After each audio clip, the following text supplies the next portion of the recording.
For God's sake, stop pacing about, Percy. You're making me quite ill. How much longer? Until George arrives. He's on his way up. And what on earth can Smiley contribute? I would value his opinion. This is my operation, damn it. It's nothing to do with George Smiley. He's been away far too long to get involved at this stage anyway. Nevertheless. This is between you and me. At least it should be. I am your director of operations. Please, and Percy. yet you denigrate everything I do. What rubbish. Everything. If you're too blind to recognize gold when it's put before you, that's not my fault. Fool's gold.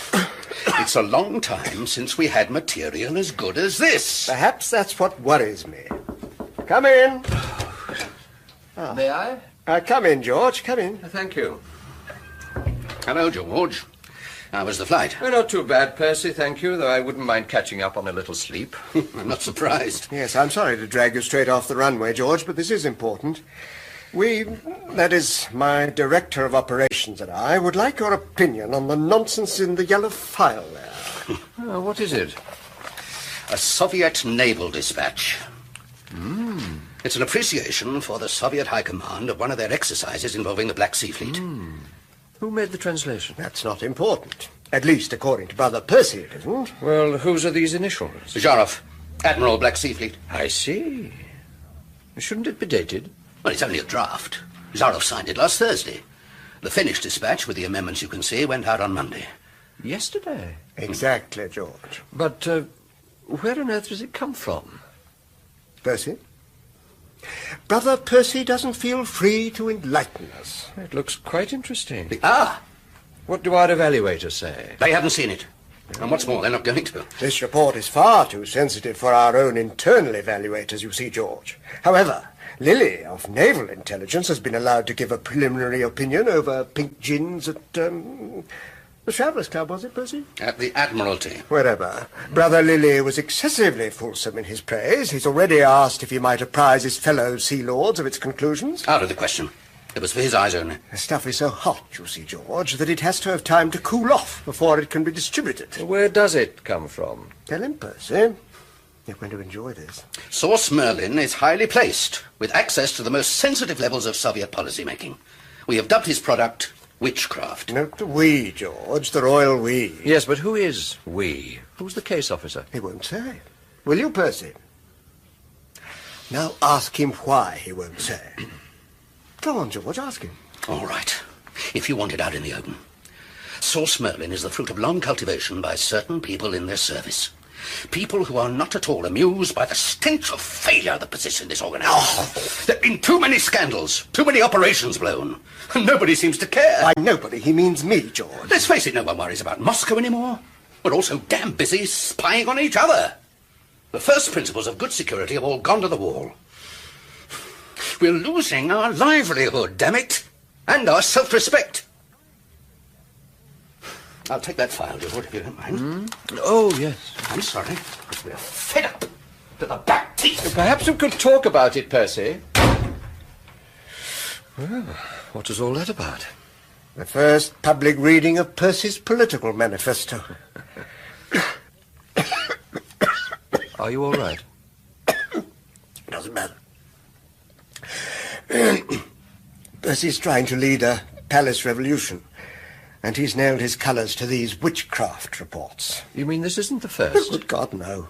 It started just before you left for Canada, and they're all good stuff, according to Percy's friends at Whitehall. I see. Oh, yes, they're all very pleased with Percy. They've even encouraged him to set up a special witchcraft committee. In Whitehall? Here, inside the circus. Be warned, George. The long knives are out and getting sharper by the minute. But how can Percy possibly set up his own He committee? can't officially, but unofficially, who's to stop him? Has anyone agreed to sit on this committee? Oh, yes. Percy has his followers, never fear. Who? Bland, Hayden, Esterhazy. Just the three of them. Allaline's acolytes. Pack of jackals waiting for me to die so that they can feed off my bones. Steady, steady. I will not bequeath my life's work to a preening parade horse. That man would sell his mother for a knighthood. Talk to them, George. You know them. You know what makes them tick. Yes, but what do I say? Anything you like. Just find out what's made them turn their coats. I don't care what you say. But buy them back for me, George. I need time. Just a little more time.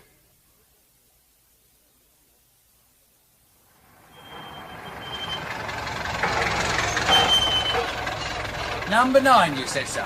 Thank you. That's £4 on the clock, sir. Thank you. Keep the change. Thank you, sir. George, darling, hold on to him. What? A taxi, hang on to him for me. Oh, would you mind hanging on? All righto. Oh, bless you, darling, I was beginning to panic. I'm desperately late. Where are you going? Covent Garden. Got tickets for the ballet. But I've only just got home. I rather hoped we might have a meal together somewhere. It's been such a long Yes, time. darling, I know. But I was hoping that you'd have made it for lunch. Well, I had to go into the office. Tomorrow, perhaps? Well, Covent Garden, please. You know where everything is, don't you, George? yes, thank you. Enjoy yourself.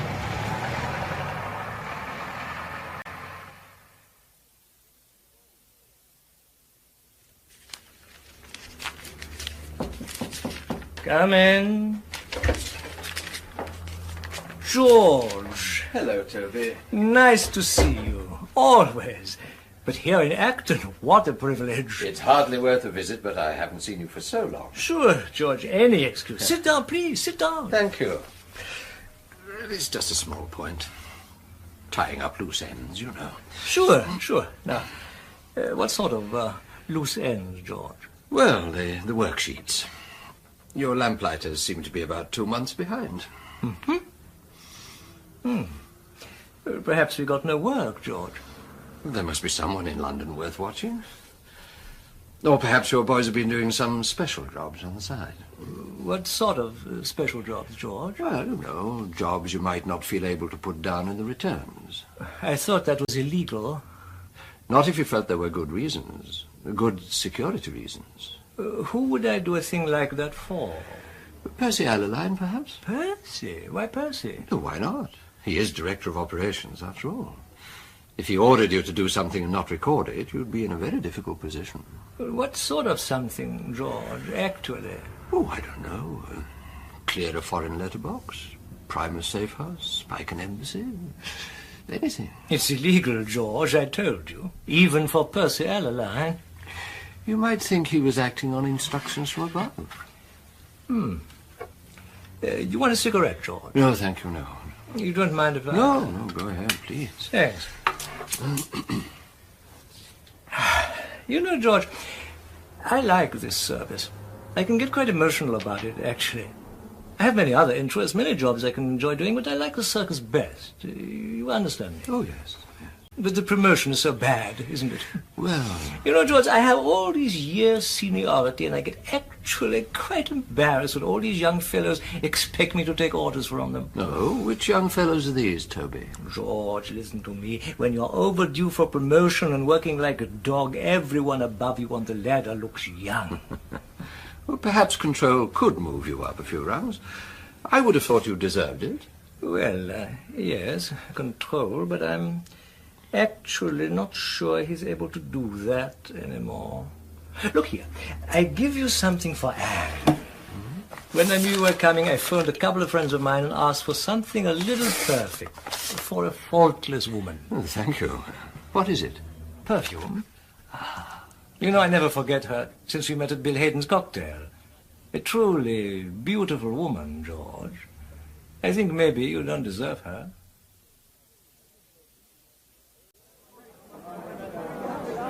Two and three's 5. Tar very much. Thanks. And the next.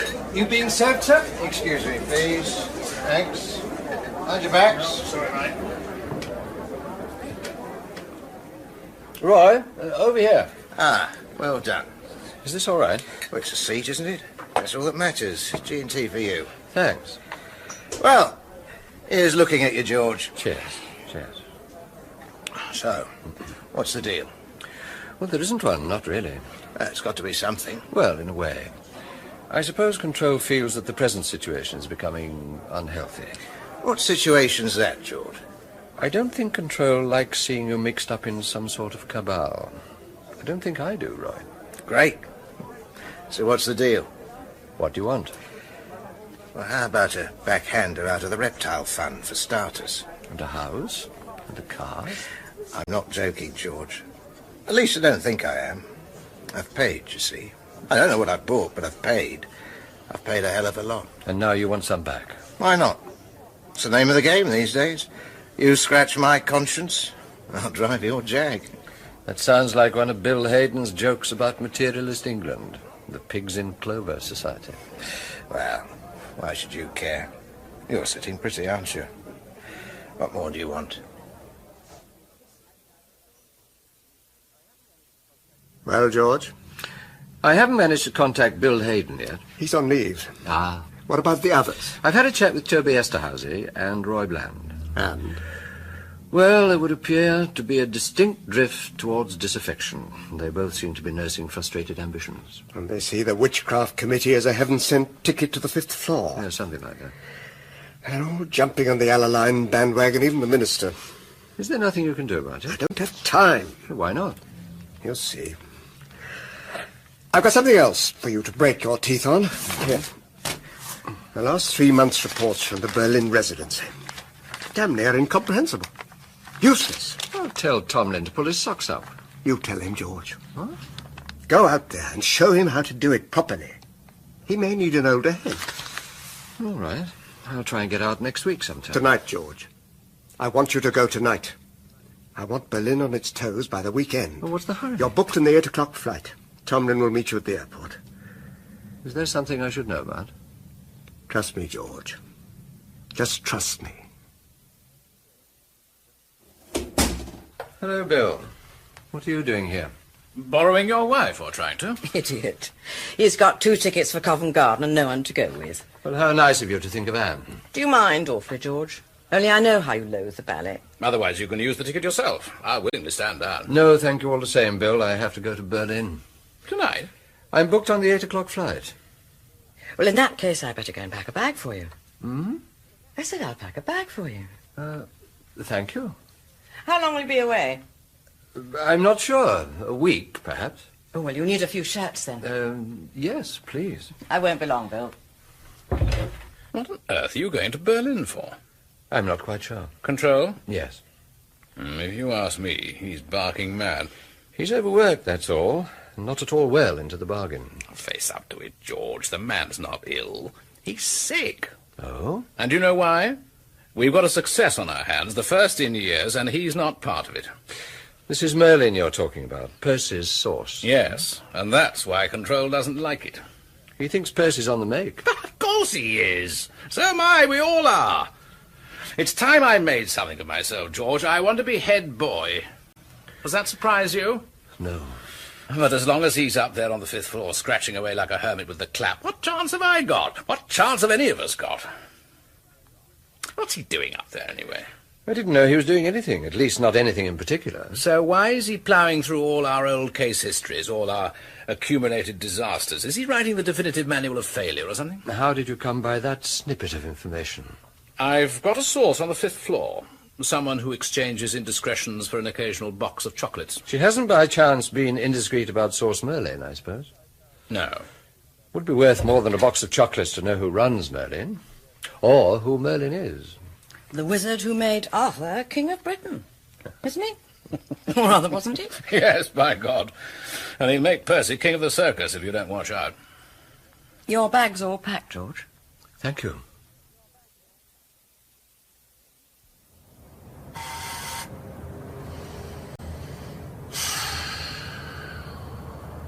Come on, you're meant to be expecting me. Yes? Jim Prideaux. Just push the door.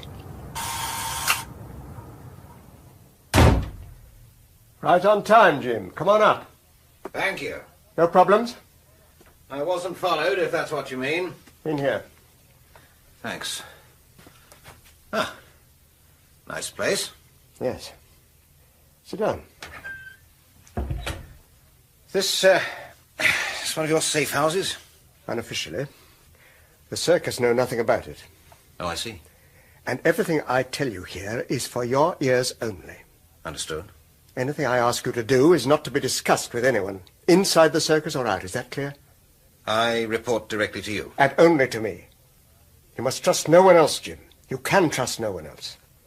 It's a pretty black picture. Blacker than you know. Do you still have a Czech identity? Hajek. Vladimir Hajek.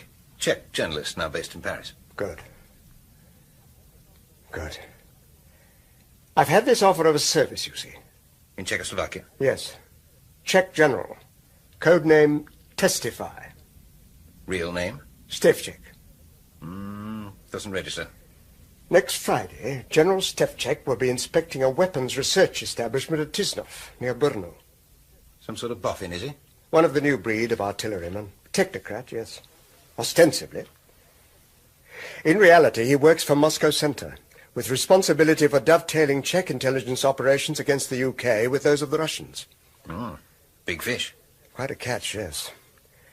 After inspecting the weapons establishment, he'll be spending the weekend alone at a hunting lodge near Rachichi. My information is that he's prepared to talk to a representative of the Circus. A Czech speaker, of course. And what is he prepared to talk about? About us, Jim. The Circus. The Circus? About our catalogue of failures. Work it out, Jim. You must have wondered why so many of our operations have aborted just when they were about to pay rich dividends. Prague last year, that was one of yours, wasn't it? Yes. Did you really put that down to operational inefficiency? Well, no, not really. Incompetence, then? Well, no, but we had problems. No buts, Jim. You were sabotaged. And you weren't the only one. You were betrayed. And you were betrayed by someone inside the Circus.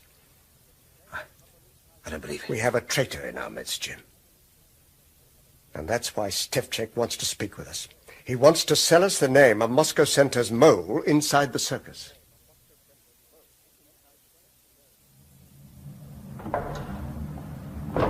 Hello, Charlie. Good God. Mr. Collins, isn't it? 10 out of 10. I haven't seen you for years, sir. I've missed you too. Sign in, if you wouldn't mind, sir. Borrow your pen. Oh, sure. Yeah, date's 19th, isn't it? That's right, and time in's 11:57. Nearest makes no difference. Oh, thanks.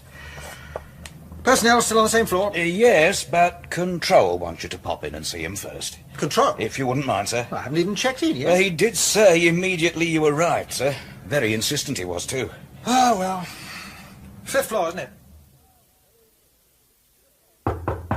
Come in. Ah, Sam. Come in. Return of the Wanderer. Feels a bit like that, yeah. Don't suppose you're sorry to be out of Vientiane? Oh, depends what I get next, doesn't it? What do you want? They say the south of France is nice this time of year. A flutter at Monte Carlo, perhaps. Next week. What? I want you to take over as duty officer this weekend. I've only just got back. That's why, Sam. That's why. I don't get it. There's a special operation being mounted over the weekend in Czechoslovakia. I want someone here I can trust. I want no one to know that I'm involved. Not Bland, not Hayden, not Smiley, not anyone. Understood. You're to regard yourself as director of operations for the weekend. If anything comes in, a signal, a phone call, anything at all, bring it to me personally, by hand. If you say Do so. not phone me. You do not minute me for later. Everything person to person. You'll be here right over the weekend? Yes, but you're the only one that knows that. In other words, you're running your own show? If you like. It's more important than that, though. The whole future of the service may depend upon it.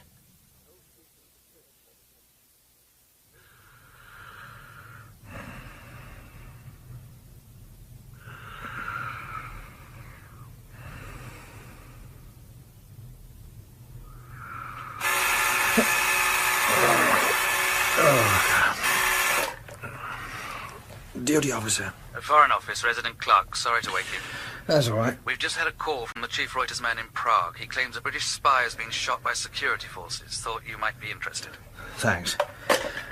Damn Control. Oh, shoes. Oh, now what? All hell's broken out in Teco. Don't tell me. Oh, it's all a bit garbled. There's so much radio traffic around Brno. The Wranglers can hardly hear themselves think. Brno? There's been a shooting there. One of ours, it's alleged. Duty officer. Foreign Office, Resident Clark again. Oh, God. Cassandra calling. Something like that, bro. Sorry. Prague is now claiming that a British agent was shot and killed by Russian security forces operating in the vicinity of Brno. What the hell are the Russians doing there? Hunting for his accomplices, according to Prague. Any names? Negative.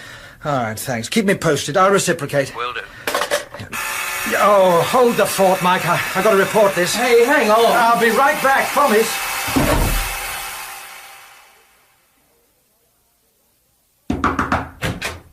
Sam, Thank God. what is it, man? What's wrong? Everything. Someone's been shot in Czechia. Where? Where in Czechoslovakia? Somewhere near Brno. The word is a British agent has been shot by Russian security forces. Russian? It doesn't make sense. It does. Oh, God, it does. What do you want me to do? Oh, God. Can I have a brief, please? They're foreign documents. No one could know they were British. It's not they. There's only one man involved at the moment. One man. So what do? Deny it? Look, I must have a brief. Yes. Well... Look, why don't I get someone in... Smiley. Shall I get Smiley in? He's away. He's in Berlin. Shall I get him back? Hey, where are you going? Home. I'm going home. But it's your show, for God's sake. It's your show. Must go home. Must have time to think. Think.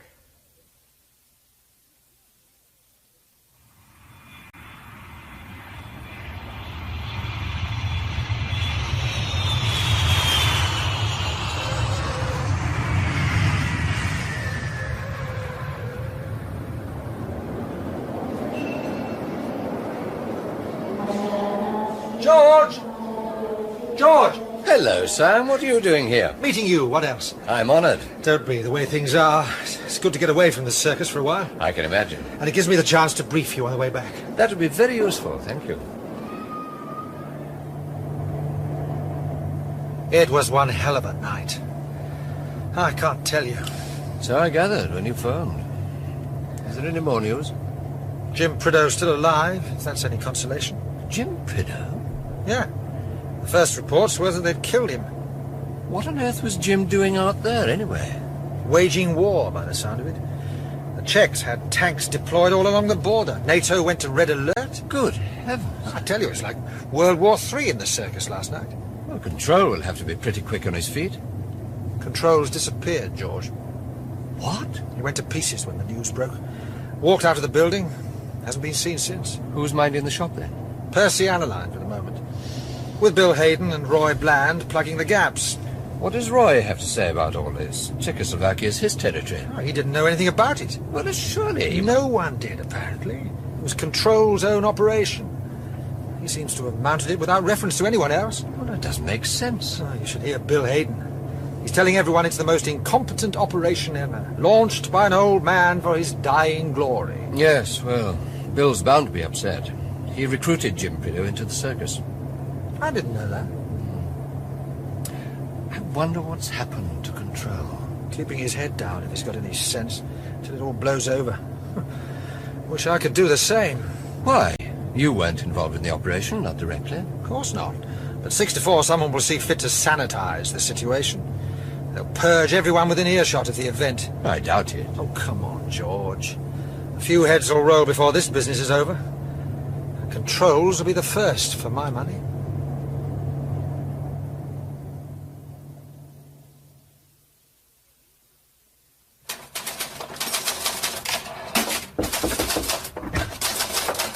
Can I help you? Yes, please. I have an appointment with Mr. Lacon at 4:30. Yes. Mr. Smiley, isn't it? Yes. I'll tell him you're here. Thank you. Yes. Mr. Smiley's here for his appointment. Good. Send him straight in, please. If you'd like to go in, Mr. Smiley. Thank you. Right on time, George. Come on in. Thank you. How's Felicity? The arm mended? No, pretty well, George, pretty well. She aims to be riding again next week. Oh, that is quick. Too damn quick, if you ask me. But then, whoever listened to an anxious papa, eh? Have a pew, George. Thank you. I've had a chance to talk with the minister now. Oh, good. I'm afraid he won't wear it, George. He won't have a witch hunt. Not at any price. I wasn't proposing a witch hunt, Oliver. Merely an internal board of inquiry. Well, Minister feels, and I'm bound to say that I agree with him, that such course of action would be unconstitutional. What's unconstitutional about it? There's enough evidence to suggest that this was never a straightforward operation. Indeed. And even a suggestion that Jim Prideaux may have been betrayed. Possibly. But the minister feels that no good and perhaps even positive harm would come from further investigation into the affair. I see.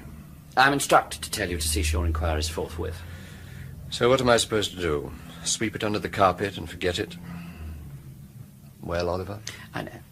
And indeed you have assured me that you were in no way involved in this unfortunate operation. Not at any time. But you were Control's man, George.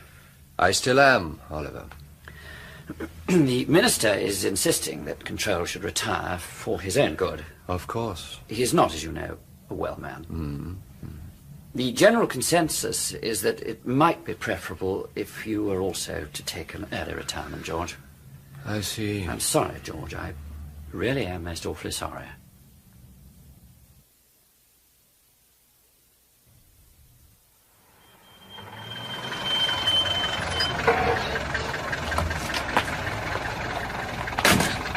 How much do I owe you? That's £2 on the clock, sir. Just one moment. There we are. Thank you. Cab! Oh, thank you, sir. I say cab! Good Lord. George Smiley. Roddy. My dear boy, how nice to see you Yes. after all this time. What have you been doing with yourself? Are you fitting in or not? No, I've changed my mind. Oh, be my guest. What a lovely surprise. I was just popping into the club. Excellent. We lunched together. No, really, I've just been Roddy. stood up by some wretched press officer from Bongo Land. Can't say I'm sorry, mind. No. But I do so hate eating alone, don't you? I don't know. Splendid. A little tete-a-tete over the tete de veau. What could be nicer? well- Now, I want to hear everything, George. You must tell me about everything you've been doing with yourself. The little bird told me you'd locked yourself up with the monks of St. Gallen studying medieval German manuscripts or something equally absurd. I do study German manuscripts, but in the comfort of my own home, which is probably even more absurd. Oh, it is, when you've such a delightful wife to distract you. Yes, probably. And how is the lovely lady Anne? Very well, thank you, Roddy. Good afternoon, Mr. Smiley. Hello, Tom. Can I take your coat for you? Oh, please. Haven't seen you for ages, sir. Not since I retired. A year now, isn't it, George? Rather more, actually. Oh, I dread retiring. I don't know what I'm going to do with myself. I know the feeling. Here, you better have mine, too. Oh, thank you, sir. You fit, George? I think so. Nice to see you again, Mr. Smiley. You too, Tom. I just hope they haven't let my table go. They can say what they like. But the circus is not what it was, is it, George? Well, things are bound to change. Indeed. But not necessarily for the better, what?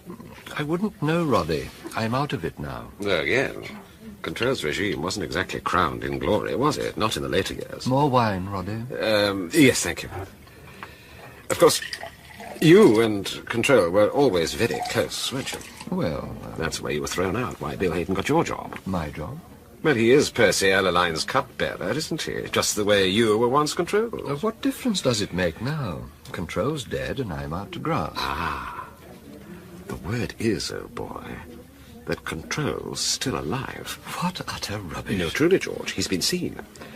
Willie Andre Walther ran into him at Joburg Airport. Roddy, Control was cremated and his ashes were scattered in a garden of remembrance in the East End. I was there. I always knew that Willie was a bloody liar. It was nearly a year ago now. Control had been sick for a long time. That Czech fiasco was really the final nail in his coffin, In more ways than one. Yeah. Somehow, I can never quite believe in Percy Allaline as chief, can you? I never really knew him as a force. A striver, yes. An envious casca hungry for Control's purple. But chief? Oh, what's his knack?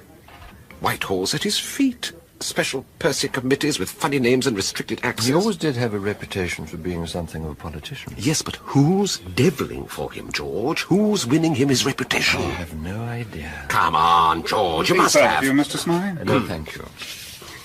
May I? Please. Sir? Oh, thank you. I'll sign the bill, if you please. Right away, sir. So who is it, George? Who's the clever boots? Is it Bill Hayden? Roddy, I really don't know. But you and Bill shared everything once upon a time. It's been said. If it's not Bill, might it be Roy Bland, our shop-soiled hero from Redbrick? Oxford, actually. Roy's St. Anthony's. And your protégé, I seem to remember. Once, a long time ago. Esterhazy seems an unlikely eminence grise, wouldn't you say? Probably. Unless all Hungarians have crystal balls. So if it's not one of them, George, and Control really is dead... He is. Then who is there left? Except you. You're barking up the wrong tree, Roddy. I told you, I'm out of it. I really have retired. Sorry. That was really excellent, Roddy. A really lovely surprise. Don't thank me. Thank our lords and masters. They owe you that much. Then thank you for being such a willing agent. Your coat, Mr. Smiley. Ah, yes. Thank you, Tom. There you are, sir. And yours was the British War, wasn't it, sir? That's the fellow. Goodness, is that the time? Yes. Actually, if you don't mind, old boy, I ought to cut and run. Oh, please, Roddy, you go ahead. I'm in no hurry. I shall get a cab. Can I drop you somewhere? No, thank you. It's a nice day. I'll walk home through the park. Well, bye, George. Lovely to see you again. Enjoy the chat. Goodbye, Roddy.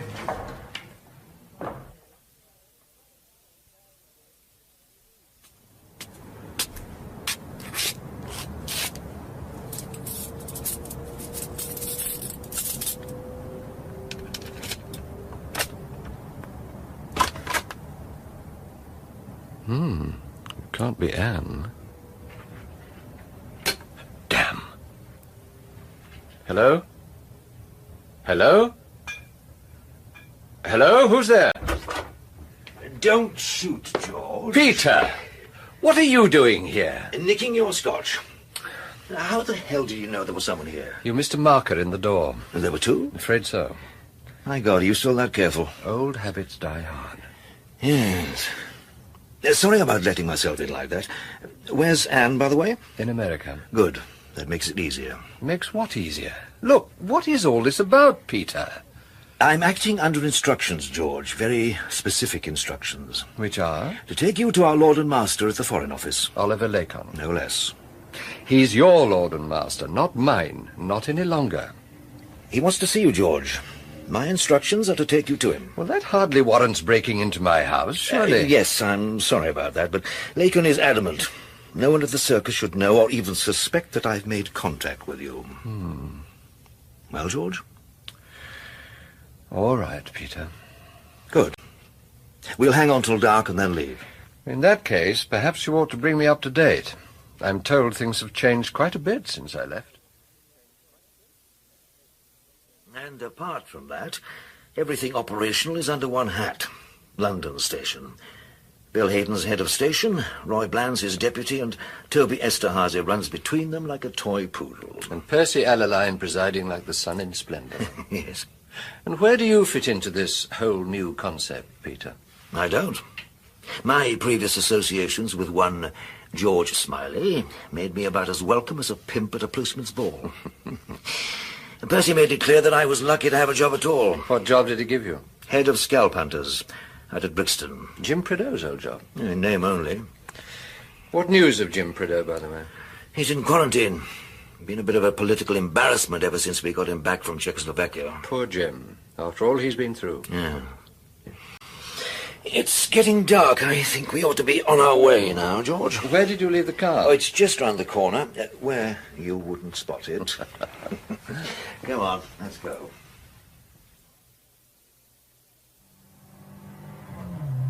Is it my imagination, or are we heading in the wrong direction for the Foreign Office? Lacon lives in Berkshire, doesn't he? Ah,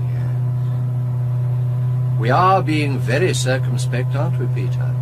No, we're being bloody careful. I don't want to force the issue, but if we're being that careful, I think it's time you told me why. Do you remember a man called Tar, Ricky Tar, one of my scalp hunters? Oh, yes. I remember Ricky. I had to vet him for recruitment to the circus. I didn't know that. He was gun running out east somewhere, and the Jakarta resident, now who was it? Steve McElvoy. That's right, it was Steve, who found him drunk on the dockside and thought he was likely material. I had doubts, I must say. I still do.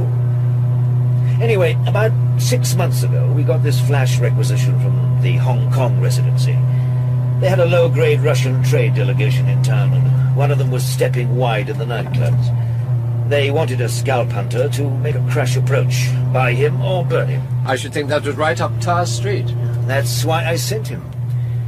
He flew out the next night with an Australian car salesman's identity and 2 virgin Swiss passports sewn into the lining of his suitcase. Hoping the Russian preferred to be bald. Yes. And did he? No.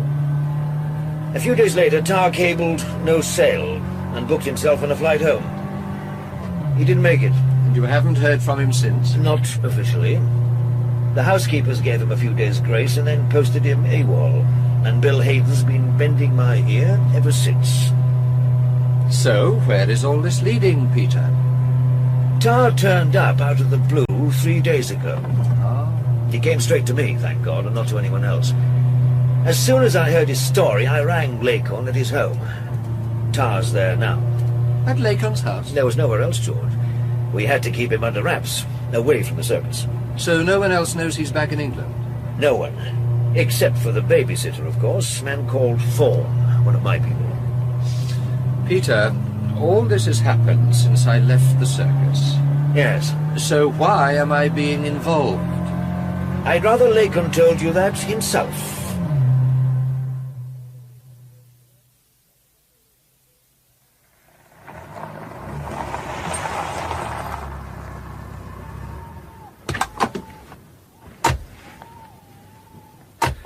You know, Peter, at moments like this, darkness can be something of a blessing. How do you mean? This house, quite monstrous, isn't it? Not my style. Anne used to call it the Gothic Camelot. I thought it quite apt. Very. Well, hello, you two. Hello, Oliver. George, how good to see you again. It's been, how long now? It's quite some time. Indeed it has. Well, now, come on into the warm, won't you? There's a nasty nip in the air. Peter? Thank you. How's retirement suiting you, George? Oh, well enough, thank you. Yeah, let me take your coat. Thanks. Am well, is she? Very well, the last I heard from her. She's in America, you know. Eh? Yes, California. She's visiting a cousin there. Ah. I expect Peter told you why you're here. I've sketched in the background for him. I thought he'd better let Tar tell his own story. Yes, it's probably best. Can I get you a drink, George, before we start? I don't think so. Well, sure, I can't tempt you. It may be a long night. Well, later, perhaps. Peter? No, thank you. Then you better come on through. He's in here. Hello, Mr. Smiley. Ricky! Long time no see, sir. All right, Fawn, you can go. Very good, sir. Ricky's been a naughty boy, see, Mr. Smiley. He can't be trusted without a babysitter now. I'll be right outside should you need me, sir. Right. Do sit down, everyone. Make yourself comfortable. Thank you. Where would you like me to sit, Mr. Smiley? Where you were, I think, Ricky. And, Oliver, if we sit at the table with Peter. I'm not staying, George, if you don't mind. I've heard Tar's story twice already. As you wish. I'll see you're not interrupted. And if there's anything you need, just give a yell. Thank you, Oliver.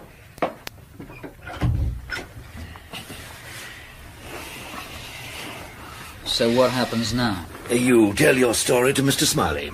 What, again? Why not? You should be word perfect by now. I would prefer to hear it from you, Ricky. Straight from the horse's mouth. All right. Where do I begin? I know why you were sent to Hong Kong. So let's start with Boris, shall we? Right then.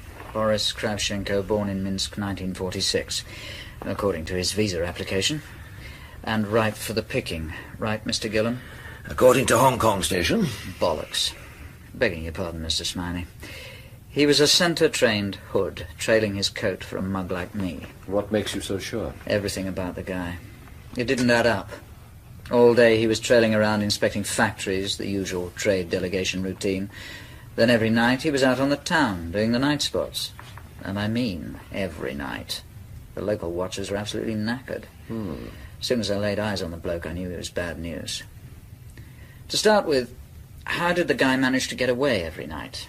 There's always a couple of guerrillas on these jaunts who are supposed to keep the boys out of the flesh pots. And the way he was pushing foreign currency around... Small-time trade delegate doesn't have that sort of currency. Not normally. On top of that, he had too much tradecraft. Oh? Boris was a pro, Mr. Smiley, no question. It was written all over him. So you decided to abort the operation? I cabled no sail and booked myself on the next plane home pretty damn quick. And then forgot to get on it. The plane wasn't leaving till the next day, was it? So I thought I'd burgle Boris's room. Why? I had to do something, Mr. Smiley. Go on, Ricky. The Russians were booked in at the Alexandra. It's a ramshackle old gin palace down on the Marble Road. Anyway, I got into Boris's room, no sweat. And I was just standing there getting used to the dark when this woman starts talking to me.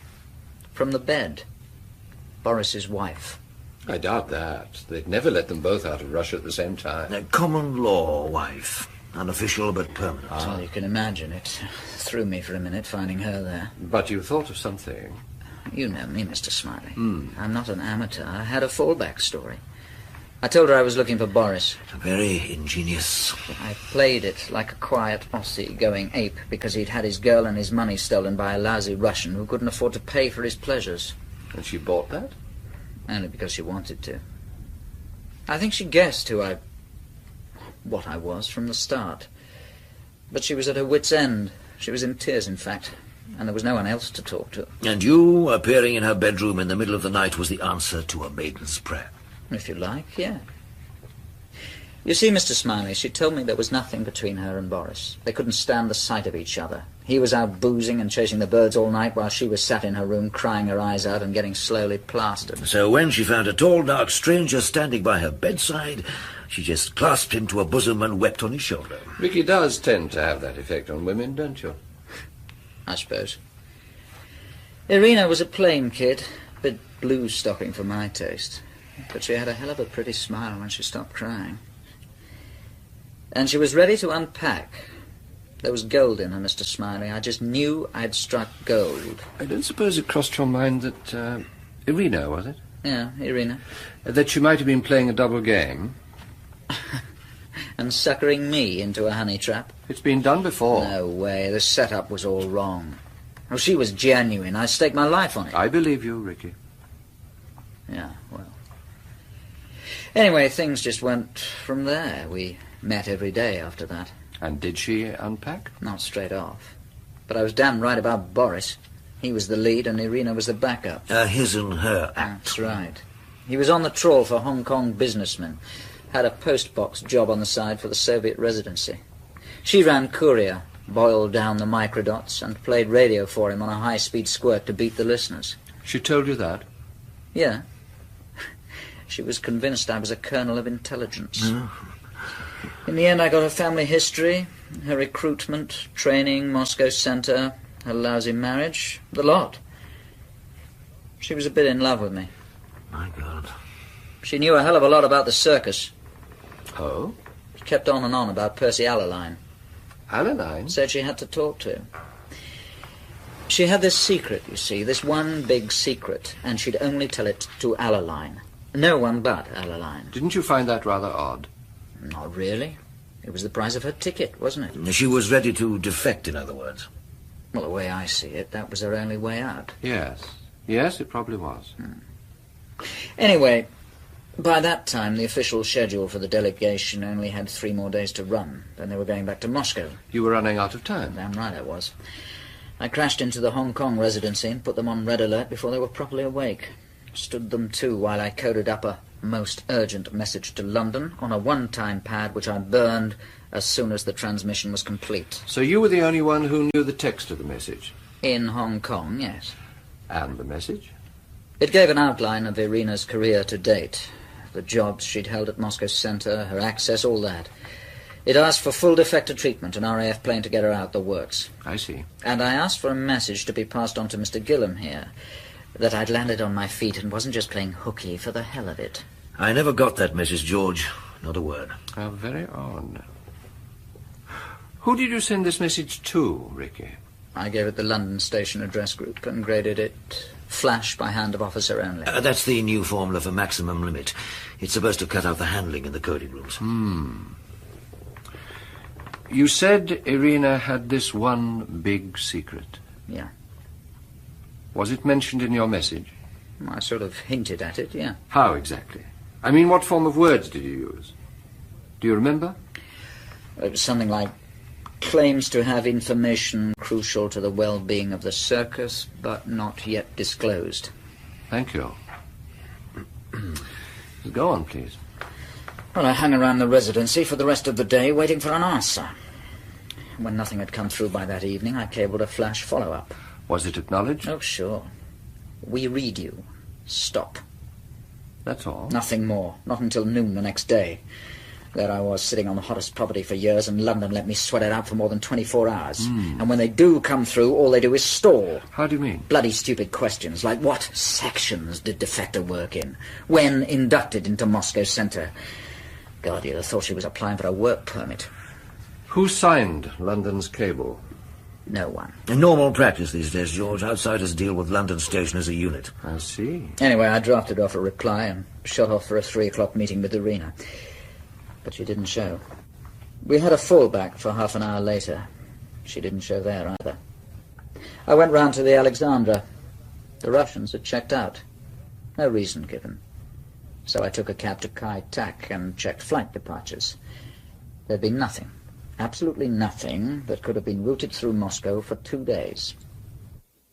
So they were still in Hong Kong? Wait, George. I've got this contact at the airport, one of the Chinese hostesses. She told me an unscheduled Soviet plane had taken off just 2 hours before. 4 people aboard it, and one of them was an invalid, a woman, in a coma. They had to carry her out on a stretcher. And they'd wrapped her face in bandages. Poor little cow.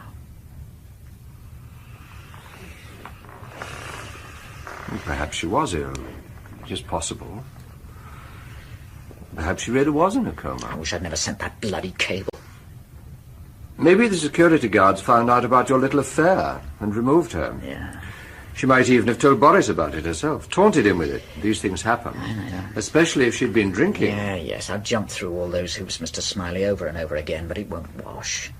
It didn't then, it doesn't now.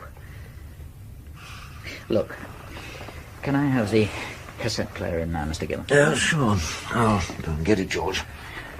Irina was giving me so much dope on Moscow Center. Her training, tradecraft, the setup on the Soviet residency in Hong Kong, and God knows what else, that I was having trouble taking it all down. So I bought her one of those miniature tape recorders, sort that fit in a handbag. I've handed 2 tapes to Mr. Gillen already. Here we are, Ricky. I'll leave you to work it, okay? Well now, Mr. Smiley. Irina and me, we had a couple of dead letterboxes. So after the business at the airport, I checked them out.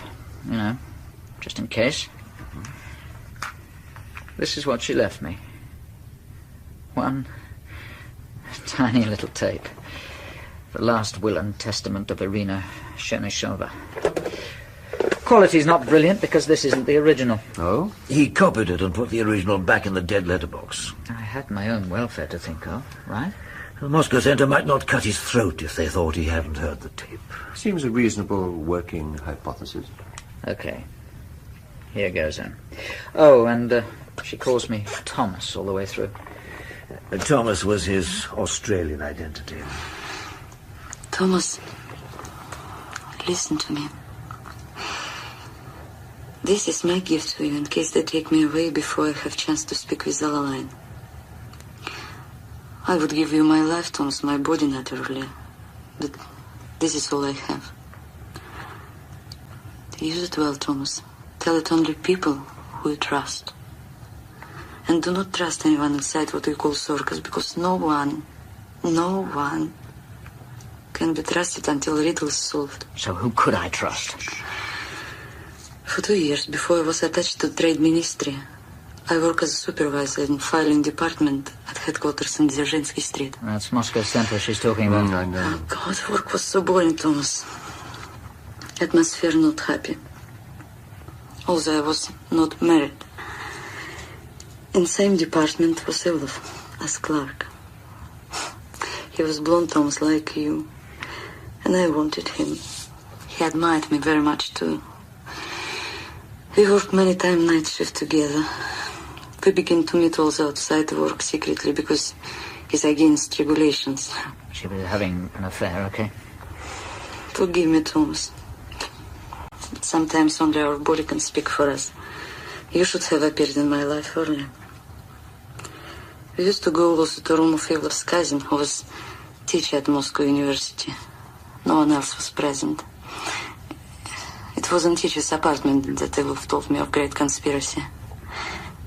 Perhaps make himself very important, very, I don't know, very masculine to me. Perhaps also to hold us together with his great secret. We come to a new day. She kicks off with a lot of good morning Thomases, love talk, prayers. I've marked the place here somewhere. She was a very religious woman. Funny, isn't it? You don't expect it in a commie. Boris has gone out early, so she's got a bit of time to herself. Okay. Please. Thomas, have you heard of Karla? Who hasn't? Karla is the most mysterious man in Moscow Center. Even Russians do not understand the meaning of such a name. He is the head of Directorate 13. He was very nervous to tell me this story, very frightened. He told me he once worked for Karla in secret capacity, very, very secret. Now we come to it. Ivlov was stationed to London Embassy under cover of being driver and assistant coding clerk. But he had also second job, work name Lapin. He was secret assistant to Colonel Grigory Viktorov. And Viktorov at London Embassy had work name Polikov. His car is cultural attaché. Yeah, just a minute. He was secret assistant to Colonel Grigory Viktorov. And Viktorov at London Embassy had work name Polikov. Stop there. His... P-O-L-Y-A-K-O-V. Is that right? Polyakov. Near enough, I should think. Okay, to go on. Please. I was cultural attaché to organize lectures to British universities concerning cultural matters in Soviet Union. But he is also from Directorate 13. And his true job is to service British mole codenamed Gerald. All right so far? Yes, thank you. Go on. Mole Gerald is object of deep conspiracy, Thomas. And do you know why? Can you guess? Wait for it. It's because Mole Gerald has penetrated deep inside British Secret Service. That's what we call Circus. This is why you can trust no one, Thomas. Do you understand? One of the most important men in your circus is a Russian spy.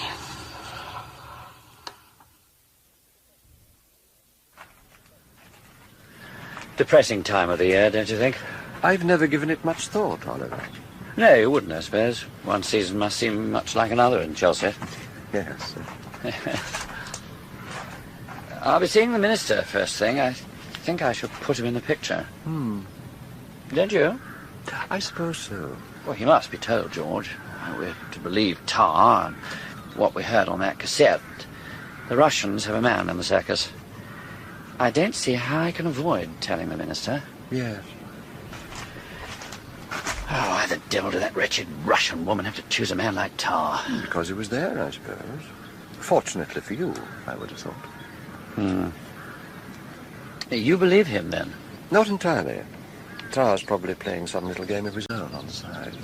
Yes, I must admit that the same thought crossed my mind. It's always been the trouble with Ricky Tar, knowing where to draw the line. Doesn't that make him rather unreliable as an agent? In some ways. But he does seem to have a way with women, and I am inclined to accept the main thrust of his story. That the Russians have penetrated the circus. You think Mole Gerald does exist? I think it would be most unwise to assume that he doesn't. Indeed. We can't move then. The circus can hardly investigate Tar's allegation without alerting the mole. If there is one. Quite. It's an awkward dilemma. So what do we do, George? You could call in the competition. Never. Oh, they are the experts. The minister would never wear it, and neither would I, for that matter. Damn it, George, we've got 600-plus agents in the field. I wouldn't give much for their chances once you turn security loose. I wouldn't give much for their chances with a Russian mole inside the circus. That's the crux, isn't it? I say again, George, what do we do? What would you do? My first priority, I suppose, would be to see if Ricky Tar's story stands up. And how would you do that? Well, even a Ricky Tar couldn't invent a story like that out of nothing. Somewhere there will be evidence that will corroborate or contradict it. All you have to do is find it. Yes. It's a fairly routine process, Oliver. And time-consuming, of course. Yes. So, I can tell the minister you'll do it, can I? Me? Well, it's your legacy, George. Your generation. You can't just abdicate that responsibility. You discharged me from that responsibility, Oliver, remember? Yes. I'm out of it now. But don't you see, George, because you're out of it, you're untainted. You're the only person I can trust. What happens if Ricky Tarr's story does stand up? Have you thought about that? We can cross that bridge when we come to it. One step at a time. Well, George. Very well, Oliver. That's settled, then. Excellent. Let's go back inside, then, shall we?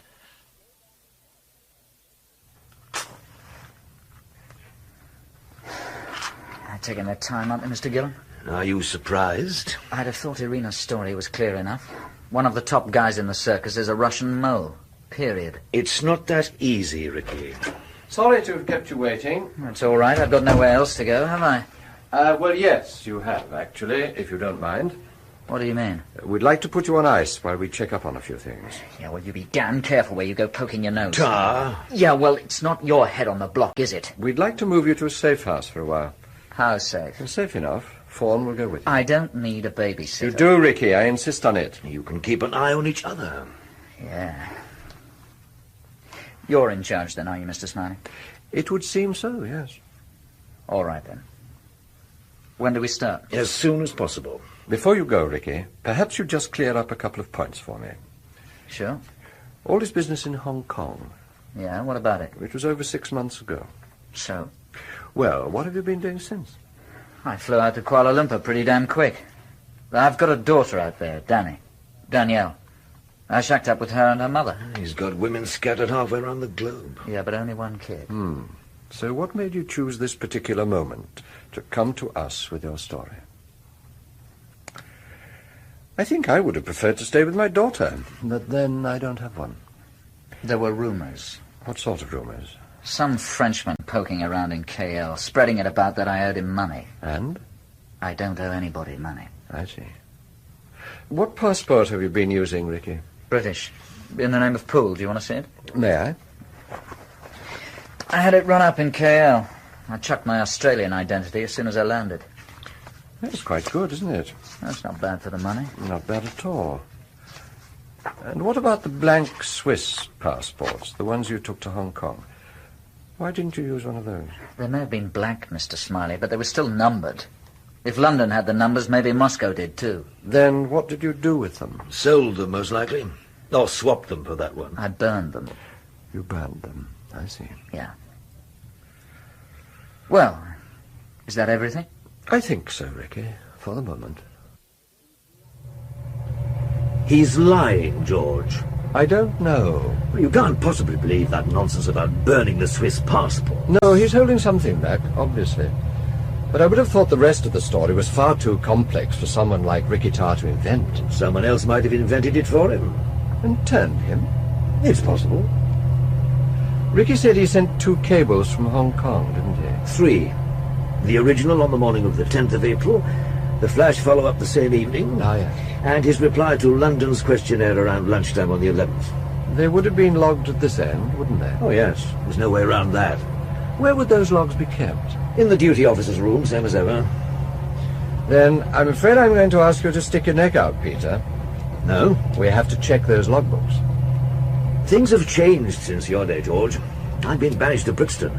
I can't just walk in and out of the circus as I please. Not anymore. I'm sorry. You'll just have to invent some reason for a visit. All right. And make it watertight. We don't want to arouse suspicion.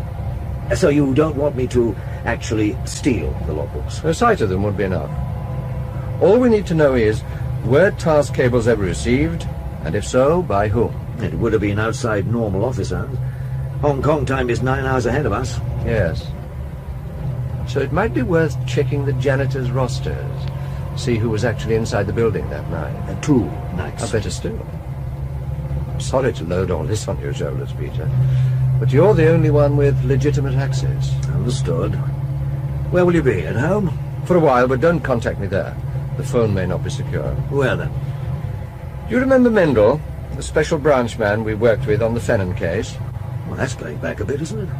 He'd have retired by now. He has, yes. He's keeping bees now. From a semi-detached in Mitcham, would you believe? How do you know that? Oh, we've kept in touch. The point is, I phoned him from Lacon's before we left. And? He'll be our clearing post until I've settled in somewhere. I'll give you his phone number. I've got it here somewhere. There. Yeah, thanks. I want an operational HQ for this job.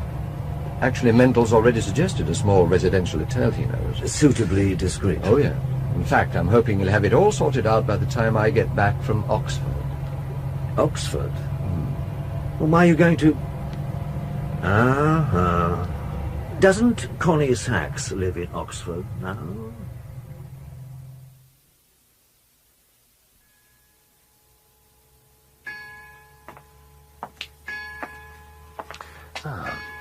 Sex. At the bottom. Where else? Be quiet, Hello, Connie. George Smiley. How are you, Con? You lovely, darling man. Come in, come in. Thank you. Quiet, Flush, you stupid boy. It's all right. No, it's not every day my oldest lover comes to see me. I brought this for you. What is it, you old sinner? Only sherry, Con. We'll see if it's any good then, shall we? In here, George. Thanks. Basket, Flush, basket. There's a good boy. Here, George, you can deal with the bottle. Of course. I'll see if I can find a clean glass for you. No, don't worry about me. No, you can't let me drink alone. Here, this looks unpolluted. Thanks. Here you are, Con.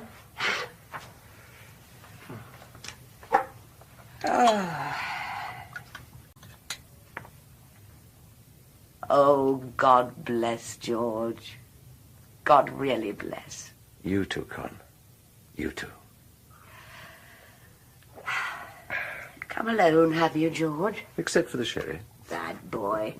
Well, there's no need to stand about, is there? Thank you. That's better. What do you want from Connie now? Just half an hour with the most priceless memory bank the circus ever had.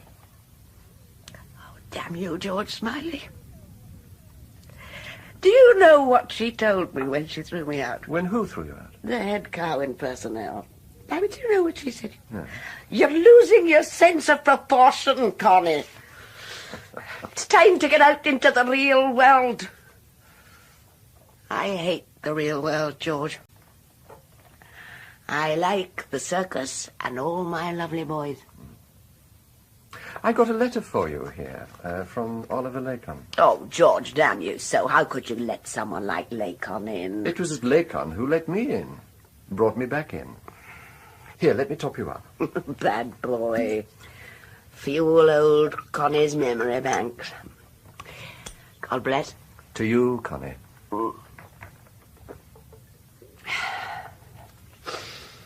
Who is George looking for? One Viktorov, Colonel. First name, Grigory. Viktorov. 13th Directorate. One of Karla's hoods. Oh, sorry, George, it rings no bells with me. And that's got nothing to do with the booze. I know, Con, I know.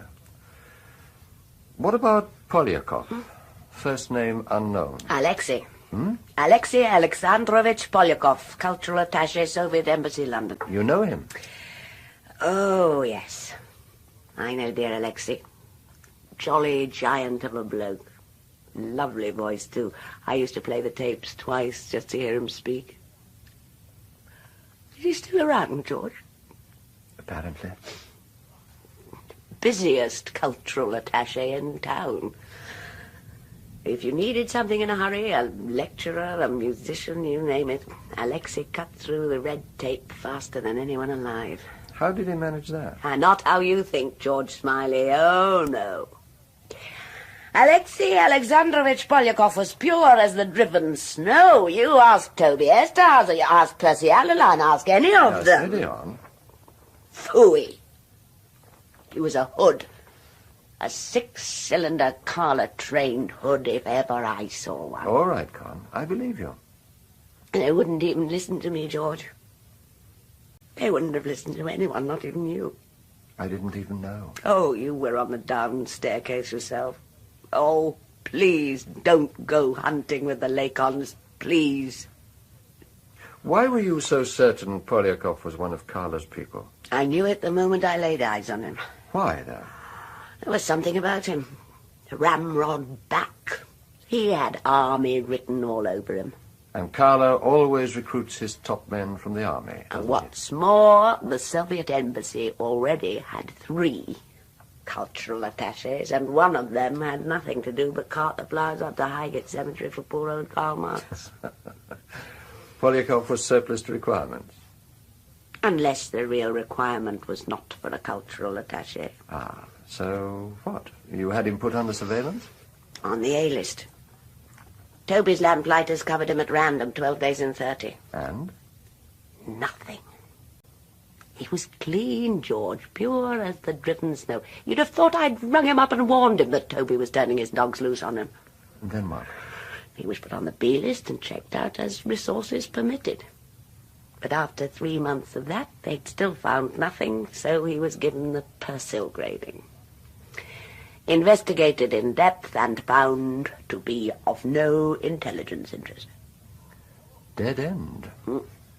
It's all swept under the carpet and forgotten. Except by Connie. Remembrance Day, George. The Russian ambassador was laying a wreath at the cenotaph, and dear Alexei was there with a chest full of medals, and they were all military. I was so excited I rang Toby Esterhazy. Toby, I said, listen to me, you poisoned dwarf. Polyakov has at last let his ego get the better of his cover. I want him turned inside out, spike his house, his car, put the listeners on him, rig a mugging, anything, but do something, because it's a pound to a penny that Alexei Polyakov is running an English mole. Yes.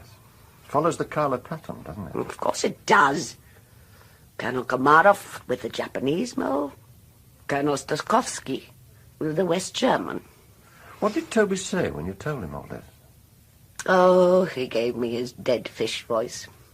Said they were satisfied he was clean, and said if I wanted to take it further, I'd better talk to Percy Alleline. I knew straight away there was something wrong. What, Con? What could possibly have been wrong? They weren't interested, George. Weren't interested. And I thought it was just Toby at first, but it was all of them. You talked to Percy? Yes. What did he say?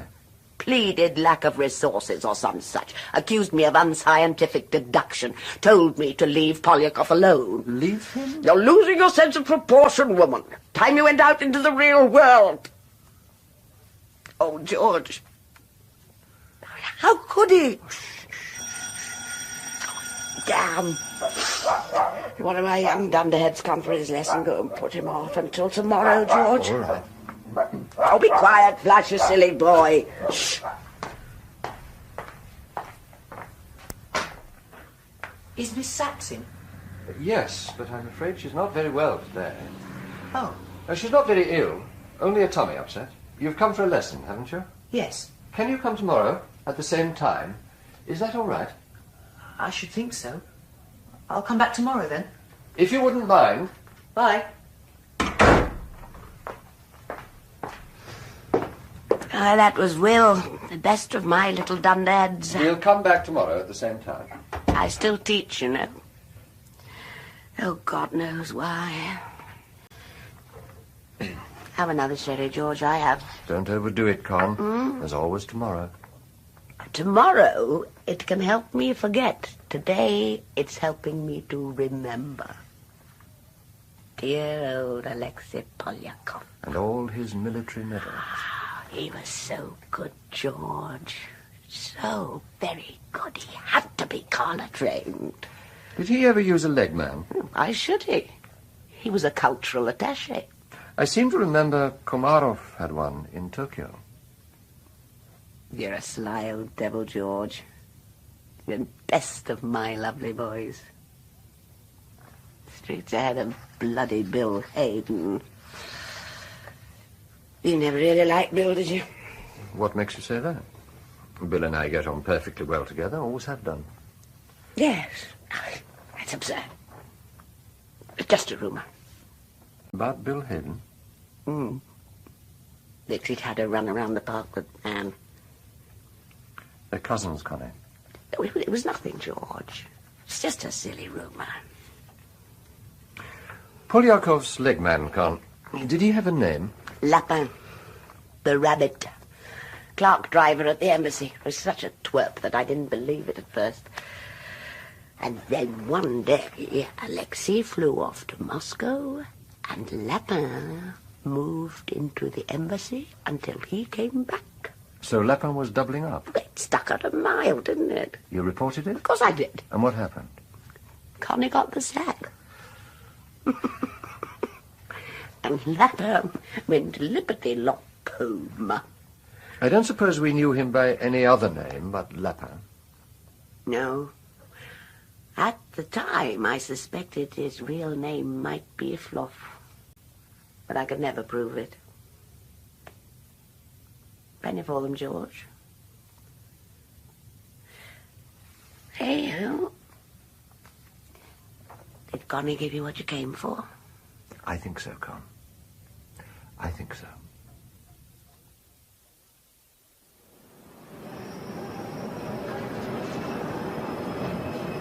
Tickets, please. Thank you. Thank you, madam. Thank you, sir. Thank you. Hi there. Hello, Mendel. And have a good trip? Yes, not too bad, thank you. Fruitful? I think so, yes. Come on, then. Where are we going? Just round the corner. I booked us into a little hotel in Sussex Gardens, the Islay. Very discreet and totally anonymous. Sounds ideal. It is. I've used them once or twice in the past. Did you have a bag? I dropped it at the left luggage on the way out. Well, why don't you collect it now? I'll get the car and pick you up at the bus stop. Top of the stairs. Well, couldn't we walk? I'd rather not. See you in a couple of minutes.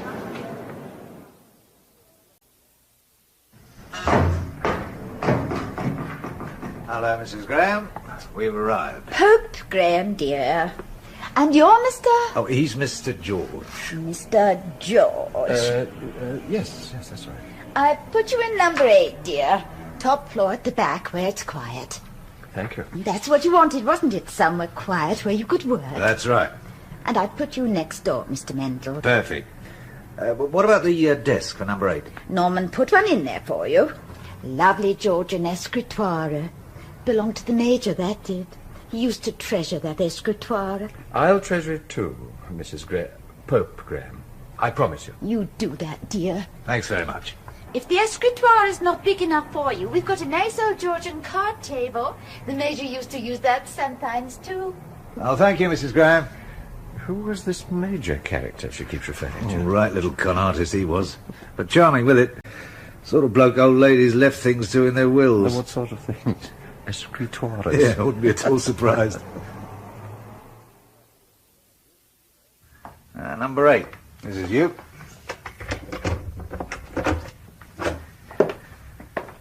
Not exactly the Ritz, is it? Oh, it'll do. Oh, there's the escritoire. Victorian, I should think. Oh, very commodious. It needs to be. You should see the stack of stuff I've got for you in the car. Oh? Oh, yes, from Peter Gillam. A little background material. A little? That'll keep you busy for the next 6 months. Really? Oh, by the way, Peter said to tell you he was going into the circus this morning. Huh? Yeah. He's arranging to launder some money, if that signifies. It's as good an excuse as any.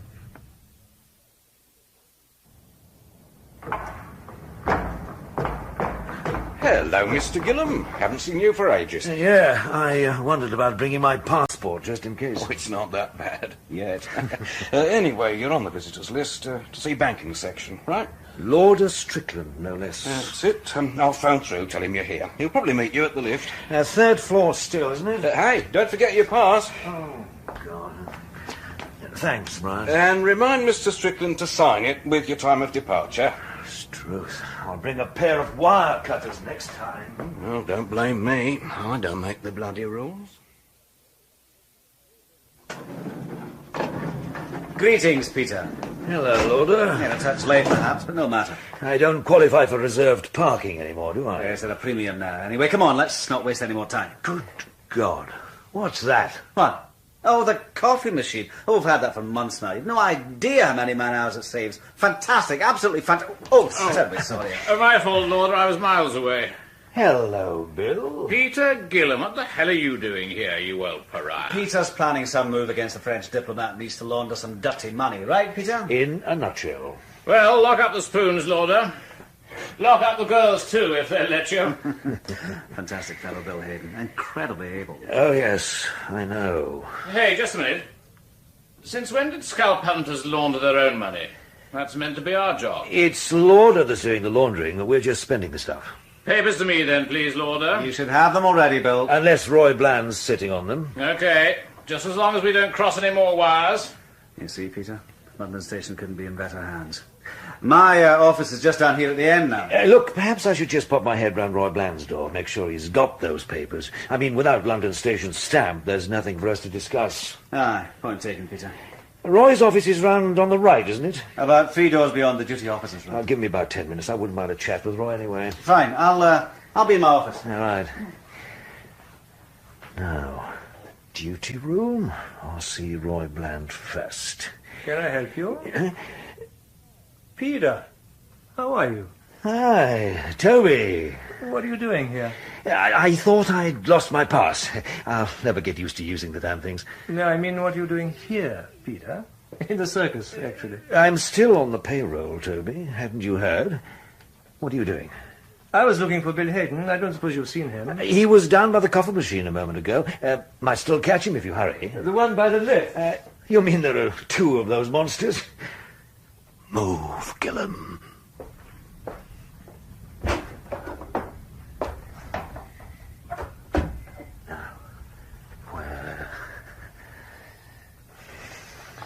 Signals logs.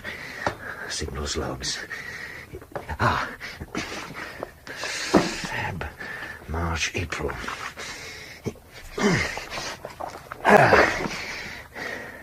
6th, 7th, 8th, 9th.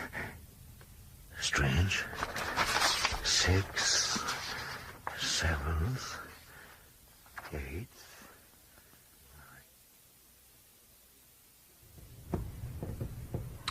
Well, we should have heard from Peter by now. I'll give him time. He might have hit problems. Look, tell me about my own business if you like, but what are you hoping to get from the logbooks? Confirmation that Rikitar was telling the truth, at least about the cables he claims to have sent. Bit iffy then, this Tar character, is he? Oh, not exactly iffy. But he might bend the truth a bit. If it suited him, possibly. And if he's on the level? Then the logbooks will tell us who it was received Rika's cables, and what action they took subsequently. Gotcha. 64, that's Peter now. Oh, I do hope so. Hello? There's a Mr. William on the phone for Mr. George. Oh, yes. Yes, put him through. It's Peter. Thank you. Hello? Peter? George, I've checked out the duty room. And? Every reference to the 10th and the 11th of April is missing. Missing? How do you mean? There's nothing in the attendance lists, nothing in the sickness log. The sheets for those 2 days have simply been abstracted in their entirety. But what about the duty officer's log? Same story. Only there you can see where the pages have been removed with the razor blade. And there's a note scribbled on the back of the preceding page which says, "All inquiries to head of London Station." I see. What's more, it's dated last Friday. And here's the punchline, George. It was initialed by Toby Esterhazy.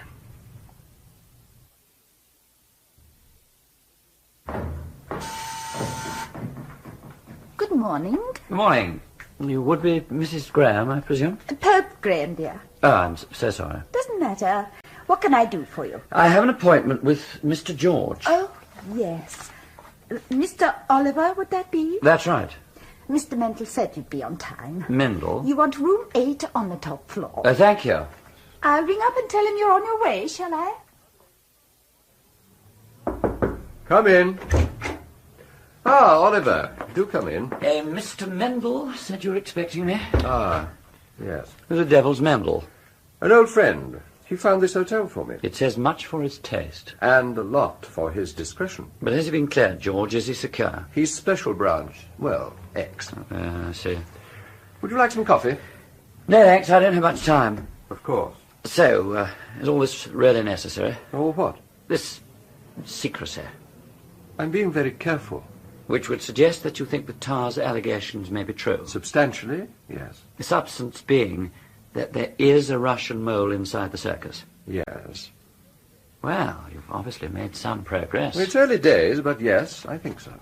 Go on. You remember Ricky Tar's account of his Hong Kong adventure? Vividly. And those 3 cables he sent to London Station asking for full defector treatment for his Russian girlfriend? Of course. Sometime in April, wasn't it? April the 10th and 11th. Ah, yes. Well, Peter Gillam has checked the circus records for those days. And? There are no records for those days. They've been removed from the log. Might there not be some legitimate reason for that? Yes, there might. Tar's Russian girlfriend referred to a Colonel Viktorov, work name Polyakov. A cultural attaché, as I recall. Indeed. A cultural attaché at the London Embassy, who just happens to be a military man. Which would suggest that he is working direct to Moscow Centre's 13th Directorate. One of Karla's agents? Most probably. And if he is, he's almost certainly controlling a British mole. I see. And what's more, Polyakov used to have a leg man known as Lapin, whose real name was believed to be Iflov. Oh, yes, the Russian girl's paramour. Now sadly deceased, I suspect. What's that? A copy of a report. Part of the material Peter Gillam sent me as background reading. Blue means what? Internal circulation, low grade. And therefore unreliable. Unconfirmed, but interesting, nevertheless. Listen to this. According to a prisoner recently released from Moscow's Lubyanka prison, 3 state functionaries were secretly executed in the punishment block last July. One of the victims was a woman. All 3 were shot in the back of the neck. You think the woman was Irina? Yes. And I suspect the men were Boris, her partner, and Iflov, alias Lapin, her ex-lover. Yes.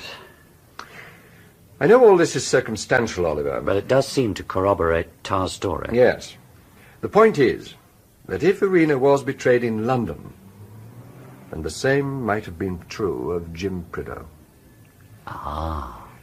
I want you to reopen the file on the Prideaux affair. Do you, indeed? I need another line of inquiry, Oliver. We can't go much further with Tar's story. There are no loose ends left. No loose ends to the Prideaux affair either. I made damn sure of that. But there are, Oliver. I'm sorry. You merely swept them under the carpet. Not true, George. All right, your minister allowed his new broom to do the sweeping for him. Percy Allaline has done extremely well. I mean, since he took over from control, he has won back the trust of his customers. He has produced intelligence instead of scandal, and he has stuck to the letter of his charter. And he has not, to my knowledge, invaded Czechoslovakia. Point taken.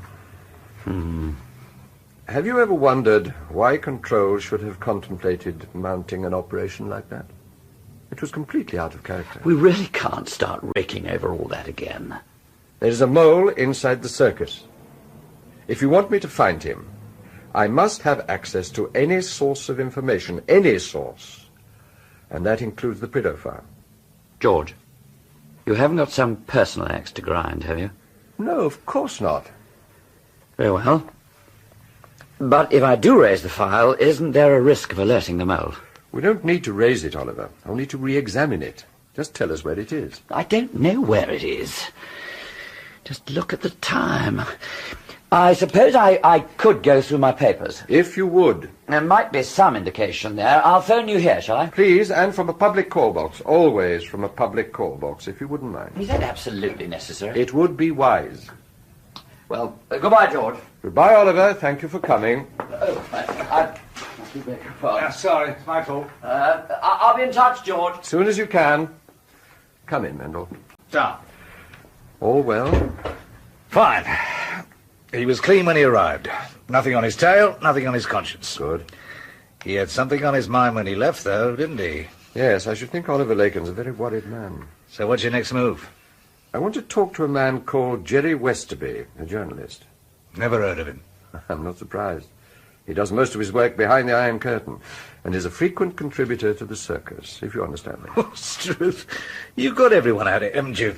It's called Living Your Cover. And how does Westerby fit in? I don't know. He wrote me a letter which sort of skated round the edges of the Prideaux affair. Didn't you follow it up? Well, I tried to, but Jerry was out of the country. And then I was fired. So, now you want me to start looking for this Westerby character? Oh, no. If he's in England, I know exactly where he'll be. Here you are, Mr. Westerby, sir. One dozen lock fine and a pint of Liffey water. Lovely, Jimmy. Now we can begin to feed, as the walrus said. There's a bloke just come and he's asking after you. Where? Far into the bar, tubby bloke, polishing his specs. Good God. He's okay then? Of course he is. Hey, George! George! Come on over here, my old love. Hello, Jerry.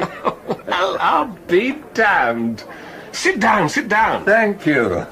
Have you eaten? Not yet, no. Oysters to you? Very well. Another dozen lock fine, Jimmy, and a pint of the black stuff. I'd actually prefer wine, Jerry. Oh, a bottle of the Widow Twankey then, Jimmy, and I'll turn mine into a black velvet. 1 dozen and a bottle of the bird. Oh, welcome, old boy.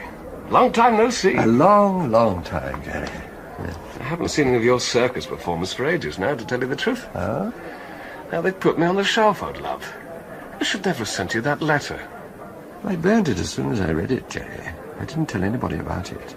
Very decent of you, old boy. So it wasn't the letter that put you on the shelf, if that's what you think. Oh, no, I knew that. Oh, no, it was old Tobe. He's the one who put the boot in. Tobias now, is he? That's why I wrote to you, wasn't it? Well, what happened exactly? You only hinted at it in your letter. Oh, I didn't do anything else, did I? Here we are. 1 dozen and a bottle of the bubbly. Right, Madame de Pompadour's platter. It's what she ate every night before she got down to business, know what I mean? Bon appetit. Thank you. It's the biggest egg in the world. I'll tuck in, old love. Mustn't keep little blighters waiting. Bliss, absolute bliss. About this trip to, where was it? Prague? Prague. I say, there's nothing untoward going on, is there, George? Oh, nothing sinister, Jerry. Just trying to put the record straight. You know what bureaucrats are like. Only too well, old boy, only too well. So, why were you in Prague? To cover a UEFA Cup match. Duke of Prague. Oh, yeah. There's a bar I go to, the Sport. A bit off the beaten track, but Stan, the barman. Stanislas, actually. Been a mate of mine ever since I took the Dukla goalkeeper in there a few years back. It's been the team watering hole ever since. I suppose that would make you a special customer. And how, old boy? Favourite son, more like. Anyway, Dukla won, so there was a big celebration down at the Sport. Stan got out his squeeze box, and everybody was sitting sort of hugger-mugger around the big corner table, you know. Students, players, lots of pretty girls, you know the scene. Yes, I can imagine. And suddenly, this kid puts his arm round me like a long-lost brother. Starts showing off his English to impress his girlfriend. Which kid is that? Stan's nephew. Army conscript. Short back and sides. Apparently he had to do his national service before he was allowed to go up to university. Is that right? More than likely. He was on leave, he was in love, and the whole world was his friend. Including Jerry. Oh, especially Jerry, old boy. Jerry was paying for the booze, wasn't he? Yeah.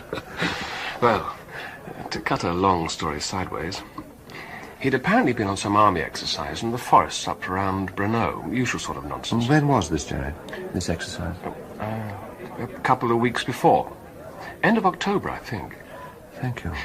The thing was that the exercise was scheduled for 2 weeks. Only they were pulled out after 3 days. Why was that? No reason given.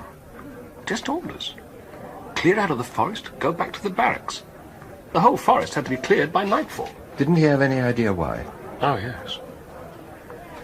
Because the Russians were coming. How could he have known that? Because he saw them. His unit had to pull off the road to let the Ruskies through. There were a load of motorcyclists screaming at him in Russian to get off the road. Then a staff car full of civilians. Civilians? 2 truckloads of Russian troops, another truck full of tracker dogs howling their heads off. Unusual sort of convoy. But definitely Russian, old boy. Absolutely definitely. The Czechs were pulled out to leave the field clear for the Russians. Is that what you're saying? Exactly. But that's only the half of it. Go on.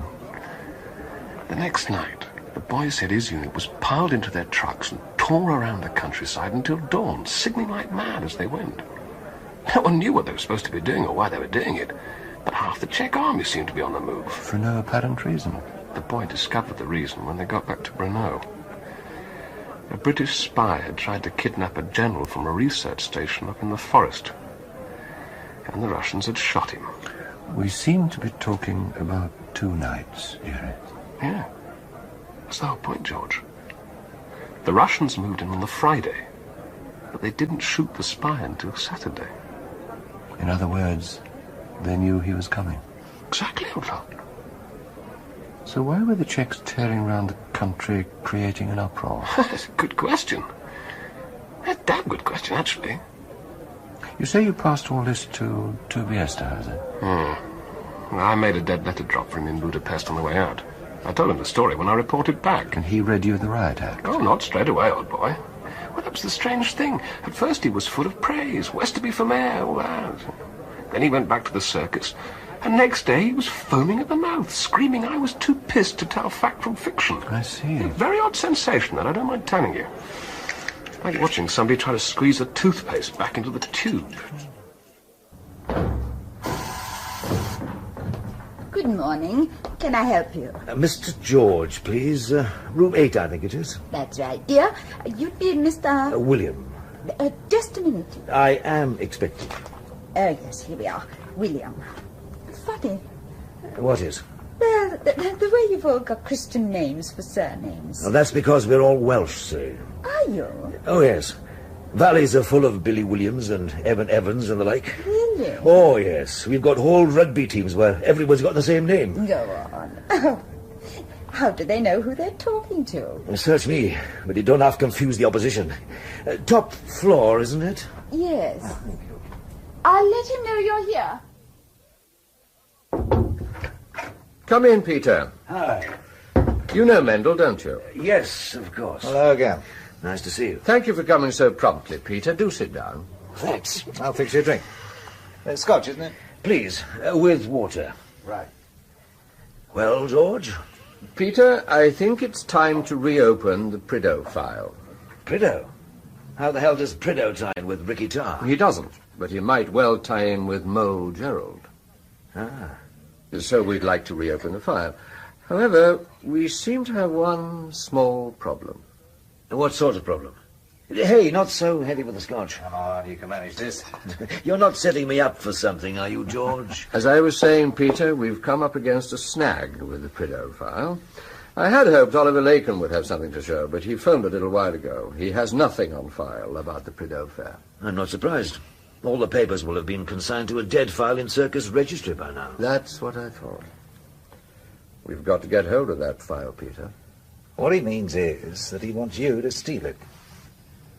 You're joking. He's not. George, they cut your hands off for that sort of thing. Come on, drink up. It won't help. But it'll make the pain more bearable, won't it?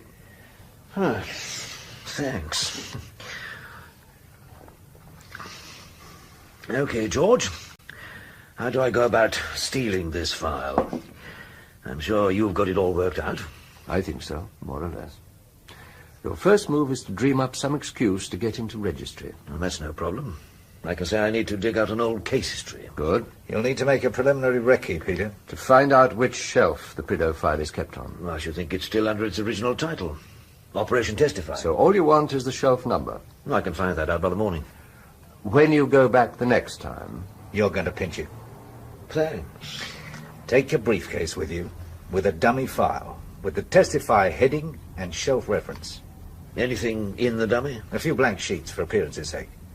And you'll need a notepad in your briefcase and your address book. You leave the briefcase with the guard. I'd have to do that anyway. Security rules. Yes, of course. Right. Then go into registry and draw a file. Any old file, as long as it's located near the Testify shelf, right? Uh-huh. Then you just swap it with the Testify file. You take the Testify file back to your table and work on it there. Then I phone you. You'll phone me? Why not? I'm your friendly neighbourhood car mechanic, aren't I? With urgent bad news about your lovely little MG. We've worked this out very carefully, Peter. They haven't put a phone in registry, have they? No, it's the same as in your day, George. All calls go through to security at the entrance. Good. So if Mendel here phones at a pre-arranged time, the guard will come in to fetch you? Almost certainly. Now, what would you normally do in that case? I'd follow him out to the phone. With the file in your hand? Normally, yes. You never leave a file unattended. And that's exactly what you should do when Mendel rings. You go out to the phone with the testify file in your hand, and I'll give you the bad news about your car. A broken half-shaft, perhaps. Anyway, something you'd only get from the main dealer. Then you ask the guard... It is still Alwyn, isn't it? Usually. You ask him to hand you your briefcase. Take out your address book. Give me the number of your main MG dealer. The real number? Oh, yes. And as soon as this Alwyn fellow goes back to his desk, simply swap the testify file with the dummy in the briefcase. So the real testify file is in the briefcase, which I hand back to the guard. That's it. And I take the dummy back into registry. Yes, it should work. You'll have to get all the files back into their original places, of course. Of course. It's a piece of cake. Yes? Peter Gillam for registry. Hang on. Hello, Mr. Gillam. Back again, are we? Yes, I'm turning into a poor little bookworm, aren't I? Sign yourself in, if you please. Yeah, thanks. You know, in the old days, we used to do things in this outfit. Now we just sit around reading about it. Well, thanks, Alwyn. Your briefcase, sir. Oops, sorry. Here you are. Thank you, sir. Here, I'm supposed to give you a number. Oh, don't worry. I'm sure I can trust you.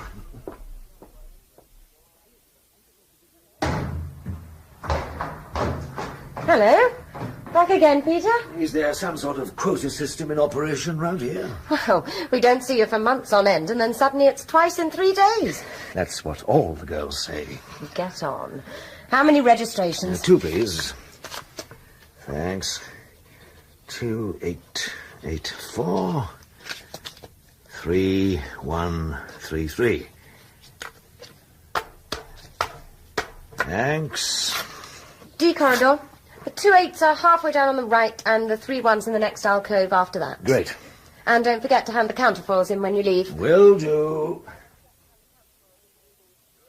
3 1s, next alcove. 3 1 3 3.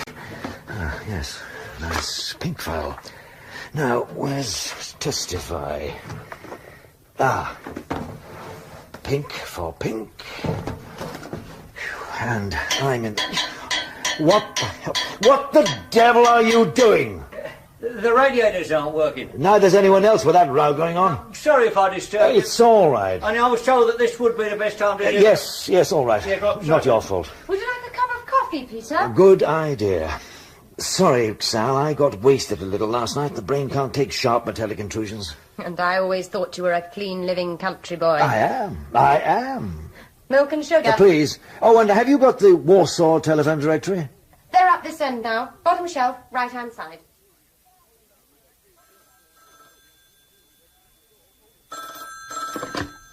Registry door, Alwyn speaking. Oh, is Mr. Gillam there, please? He's busy at the moment. Well, he gave me your number. Said to ring him if it was urgent. Very well. I'll fetch him.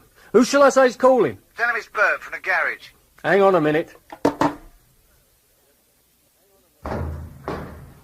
Mr. Gillam? Mr. Gillam? Hmm? Phone for you. Oh, damn.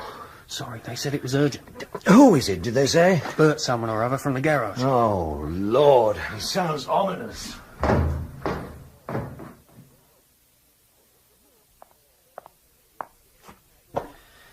Hello.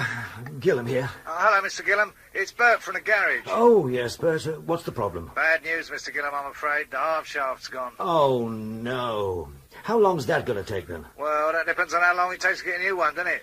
Haven't you got one in stock, for God's sake? Afraid not, Mr. Gillam. We'll have to get on to the main dealer, see if he's got one. Wait a minute. I can give you the number of the manager's direct line. Charlie Pearson, he's a mate of mine. He'll pull strings if he has to. Just a minute. Alwyn, chuck that briefcase over here a minute. Right away.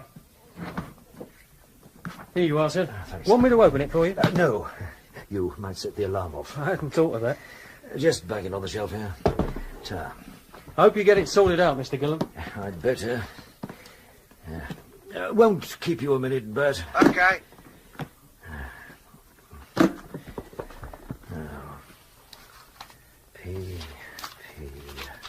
Pearson. Got a pencil, Bert? Yeah, shoot. Charlie Pearson, 9470563. Got it? 9470563. That's it. And tell him I'm desperate. I'll get back to you as soon as I know the words. I'd be grateful, Bertie, only I'd need the car this weekend. I'll do what I can, okay? Yes, thanks.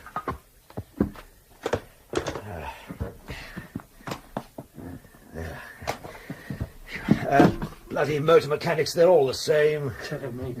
Here, you'd better put this back. Ah, Peter. Oh, Toby. I phoned Brixton. They said you were here. What can I do for you, Tobe? For me, nothing. But Percy wants to see you. What now?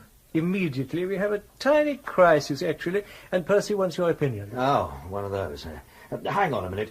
Alwyn, would you put my briefcase on the next shuttle to Brixton? Certainly, sir. Mark it for my attention. Will do.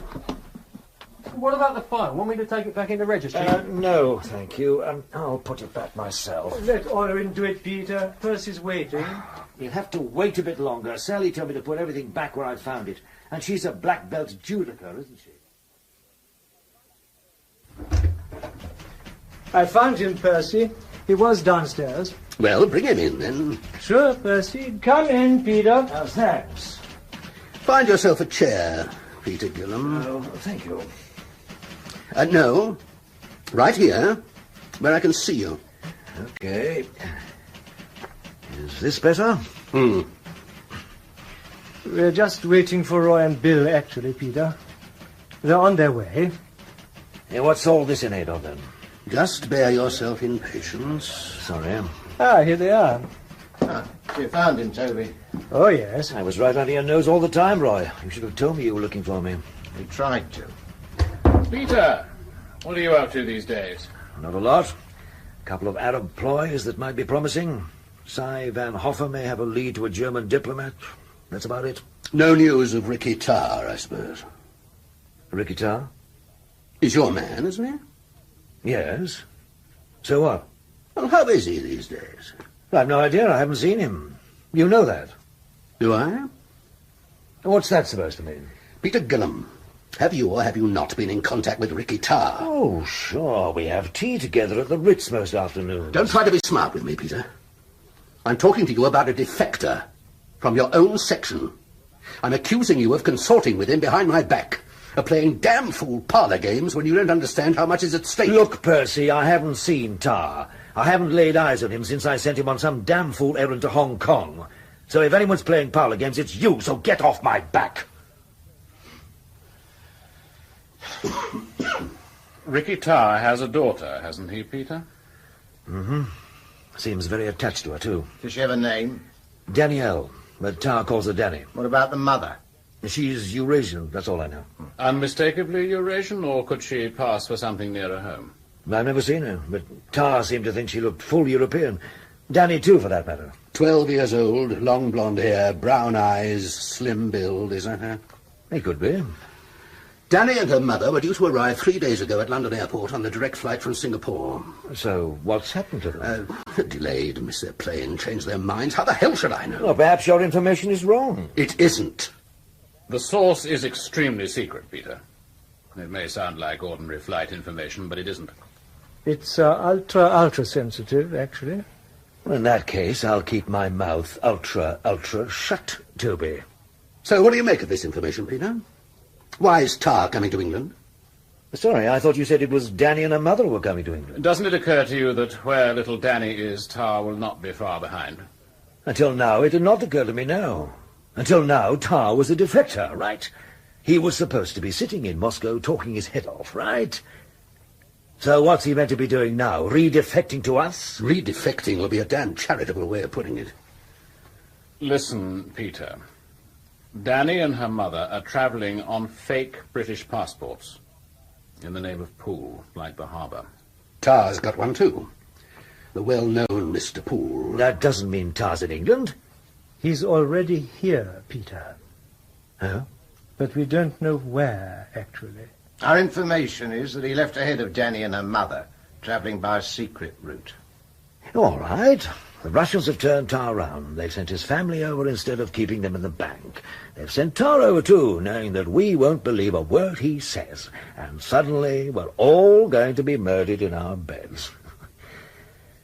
Oh, come on, I think it's time someone told me what the hell's going on. Never you mind what's going on. Peter, this really is more important than you can know. The first sniff you get of Tar or his ladylove or his little daughter, you come to one of us. One of us four here. And no one else. Not another damn soul. I get the message. Good. As long as we understand each other. Roy? Yes. For you, Peter, if you wouldn't mind. What's this? Oh, you need a signature. Please. On the dotted line, or thereabouts. Okay.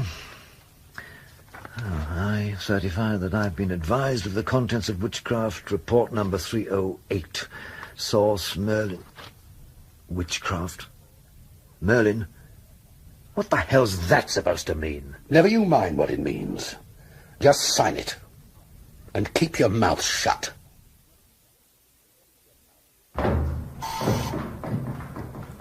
Morning, Mr. Mendel. You're up and about nice and early. Old age, Mrs. G. Can't sleep the way I used to. I can't do anything the way I used to. Oh, go on. You're not that ancient. Says who? Mr. George up yet? Oh, yes. He had his breakfast over an hour ago. I'll be up to his room then. Mr. Mendel? Yeah? Everything to your satisfaction, is it? I mean, we're doing everything just the way you wanted it. Yeah, of course. Why? Well, I think I'm due a little financial adjustment, shall we say, for the room. Oh, yeah, all right. I'll sort it out at the end of the week, okay? I'll make out a little bill for you then. Come in. I've got something for you. A testify file. Duly nicked from the Circus by one Peter Gillam. How did it go? Any problems? Smooth as silk, apparently. At least until he put the phone down on me. Oh? He found himself face to face with someone he called Tiny Toby. Toby Esterhazy. Pete had finished the swap, thank God. Oh, that's a relief. What did Toby want with him? Well, he dragged Peter into an ear-bashing session with the boss man, Percy Alleline? Yeah, right. Apparently he knows Ricky Tarr's in England. What? Well, they suspect he's in England. I wonder how on earth they got onto that. Something to do with Merlin, witchcraft, Peter said. Good Lord. Anyway, Peter wants a crash meeting with you. He'll phone through, well, could be any time now. Why? Well, he wants an eyeball to eyeball with Ricky Tarr. Hopping mad he was, I can tell you. With Ricky? Yeah, the bastard was lying about his passports. According to Alleline, Tarr, his wife, or whatever she is, and kid daughter Danny are travelling to this country on fake British passports in the name of Poole. That was the name on the passport Ricky showed me. Yes, it is a fake. But how would Percy Alleline know that? I think that's what's worrying Peter. Oh, that'll be him now. Yes, Mr. George speaking. Has Mendel spoken to you yet? Yes, just. I think we should talk to our mutual friend. Yes, it's something we must clear up before we do anything else. I'll pick you up, shall I? Please. Shall we say 3 o'clock? Fine by me. Where? Paddington Station. Okay. If you drive in, down the side to the taxi drop-off point, I'll be waiting for you there. The drop-off point at 3 o'clock. Mm-hmm. See you then.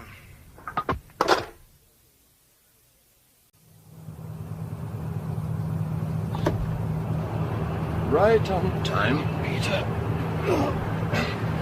Okay. As far as I'm aware, but keep your eye on the mirror. Don't worry. Mendel told you about Tar. Hmm? Bloody fool could have blown our whole operation. Yes. Tell me about witchcraft and Source Merlin. They were just names on a piece of paper which Roy Bland made me sign at the end of the meeting with Percy. How was it worded, this piece of paper? Read like the Official Secrets Act. You know, I certify that I have been advised of the contents of Witchcraft, report number 308, Source Merlin. And then? Oh, the usual rhubarb.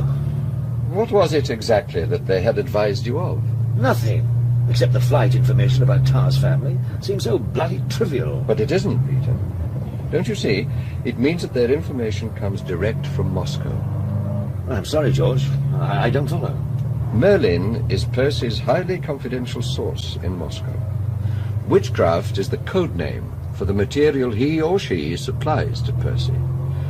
It's practically the whole basis on which Percy has built his reputation. No wonder Percy told me to keep my mouth shut. George? Hmm? Doesn't this open a whole new can of worms? I've been asking myself the same question.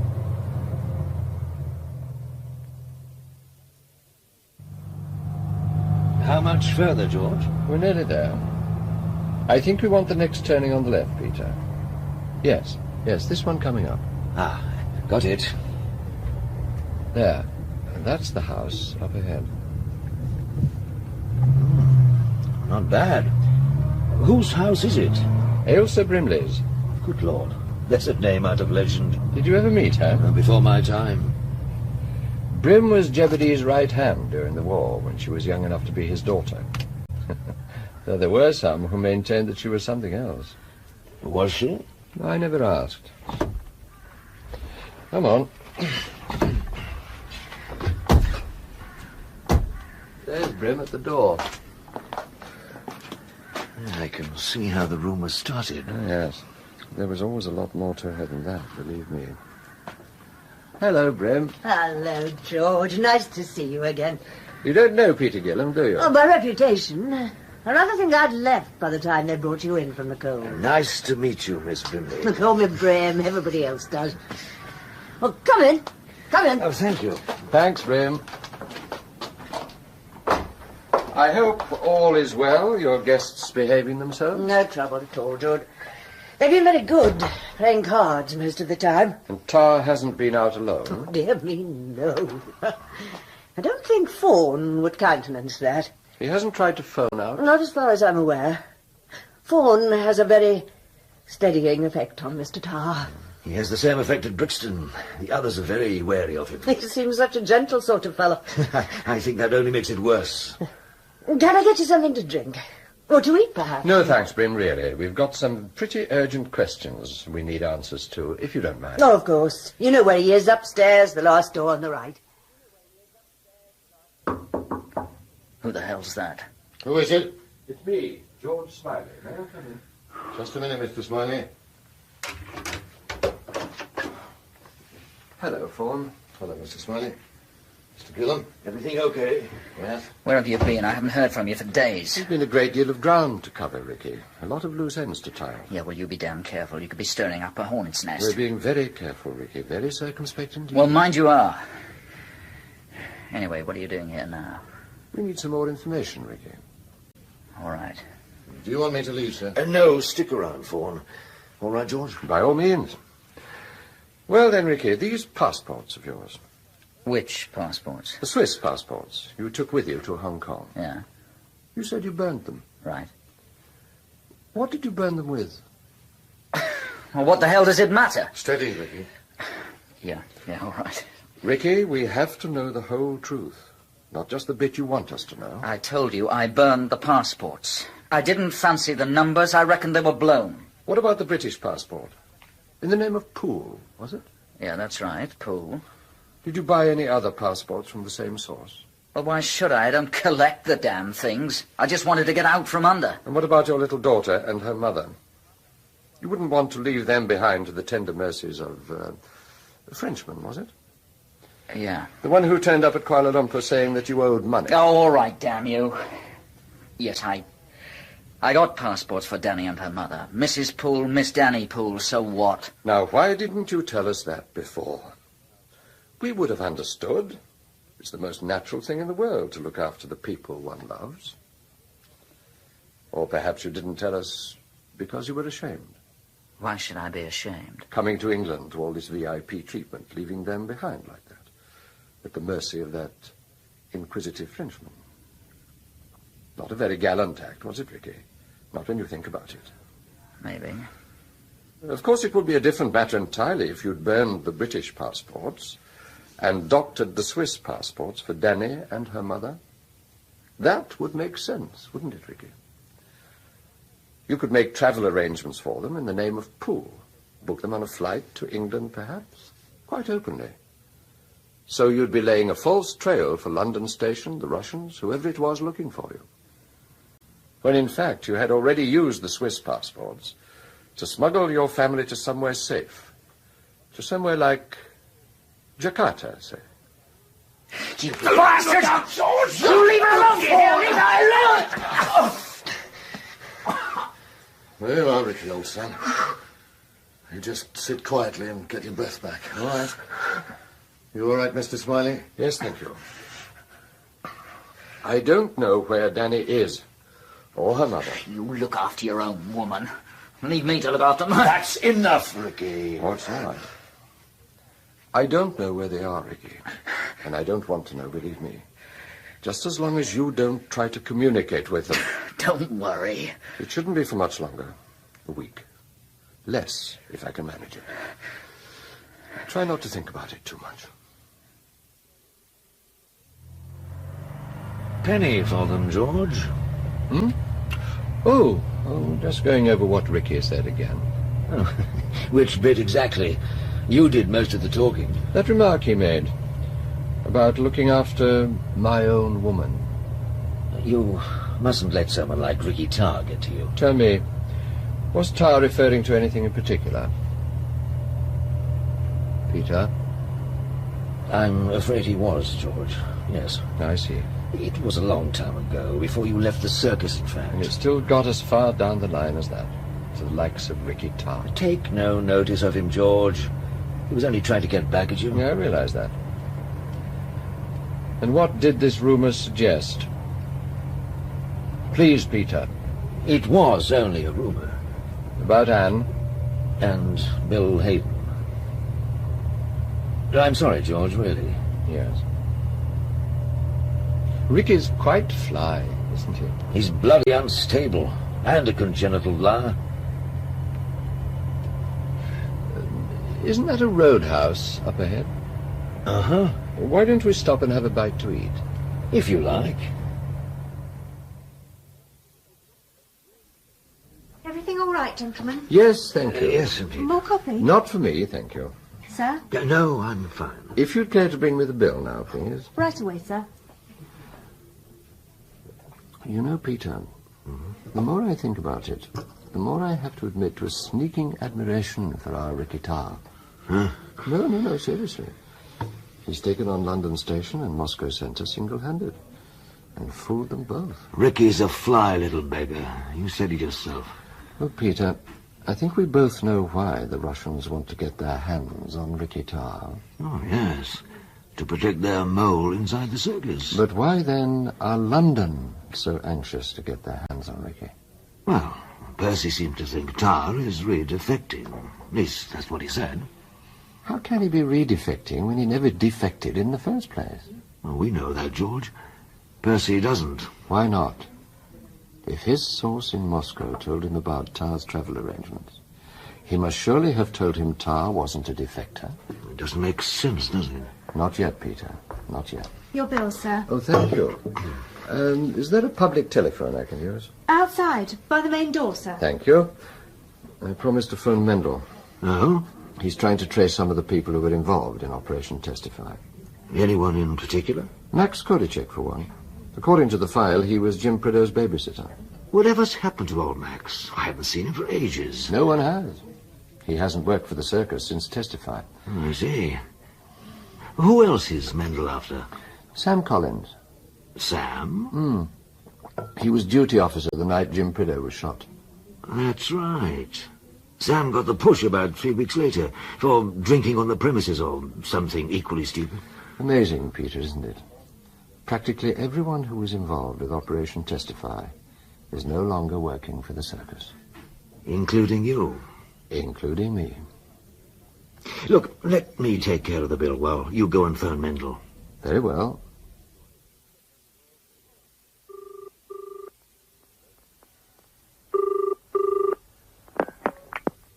Islay Hotel. Sorry to keep you waiting. Hello? This is Mr. George. Is Mr. Mendel there? Oh, hello, Mr. George. No, he isn't. He's gone to get his car, but he left a message for you. Yes? Oh, just a minute. Mr. George? Yes? He'll be taking you to Hampstead in the morning. That's why he's gone to get his car, I expect. Thank you, Mrs. Pope Graham. Thank you very much. That's the place. Across the road. Block of flats. Max Kodicek works in the basement. Contract parking. Yes, there might be somewhere down there where we can talk. Oh, if there isn't, bring it back to the car. And what about you? Oh, never mind about me. There's always things for me to do. Like sit on that bench back there and read my newspaper.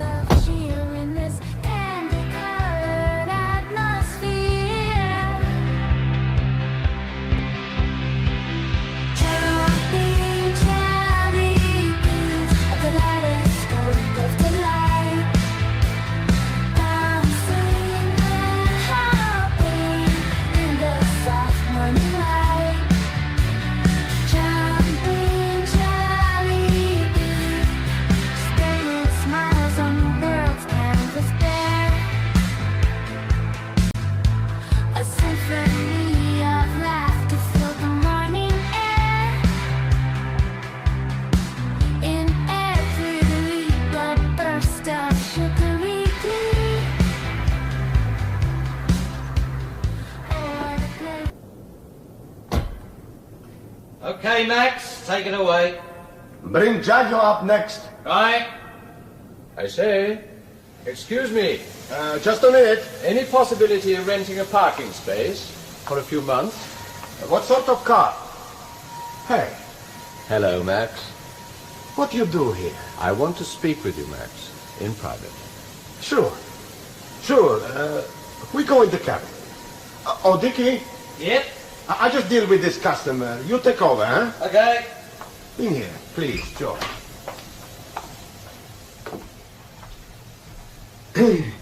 Sit down, please, George. We can talk here. Thank you.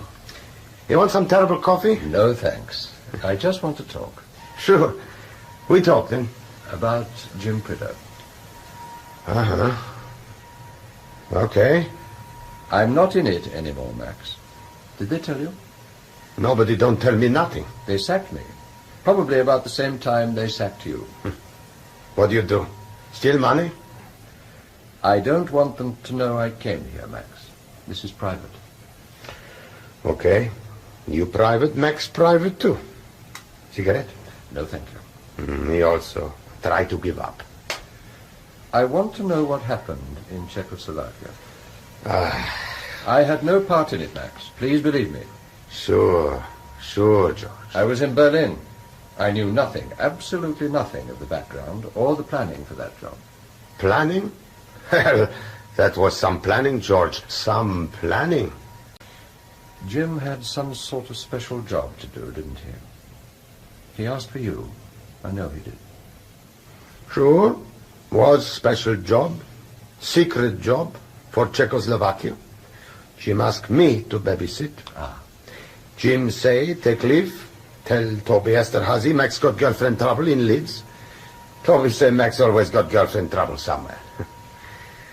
He's right. So Toby knew nothing of Jim's mission? Nobody don't know nothing. Nobody allowed to know. His special secret job. For control. For control personally? Yeah, personal. No one else. Did Jim say how long this job would last? 3 days. Secret conference in Racici. It's near Brno. Yes, I know. Who was this conference going to be with? Don't know. Jim say only to meet him in Brno, by football stadium. Max cross over from Austria by van, near Mikolov. How was Jim going? Plane from Paris to Prague, train to Brno. Only he was late. Oh? Sure. Miss Rendezvous. Make only fall back later. Did he say why? No. Say only plans were changed. Now Max must stay out of it. Must drop Jim short of Rendezvous, go straight to Brno and wait till Monday. Okay? Okay. If Jim don't show up by Monday, Max go home, deny everything. Girlfriend trouble in Leeds. And if Jim does show up? If Jim show up, Max carry message to control. And only to control. Not to contact network Agravat, not to contact network Plateau, not to contact Circus residency in Prague, especially not to contact residency. Not to contact nobody except control. And give him Jim's message? Sure. What sort of message would it be, did Jim say? One word. Message would be one word. What sort of word? Max don't know. Jim don't come. Come on, Max. Stop mucking about. Yeah, all right. Excuse me, George. Yes, of course. What the hell are you doing in there? Oh, shush. Difficult customer, Dickie. Someone scratched paint on the Rolls Royce. Oh, God, it wasn't me, honest. Don't worry. Leave it to Max, huh? Okay.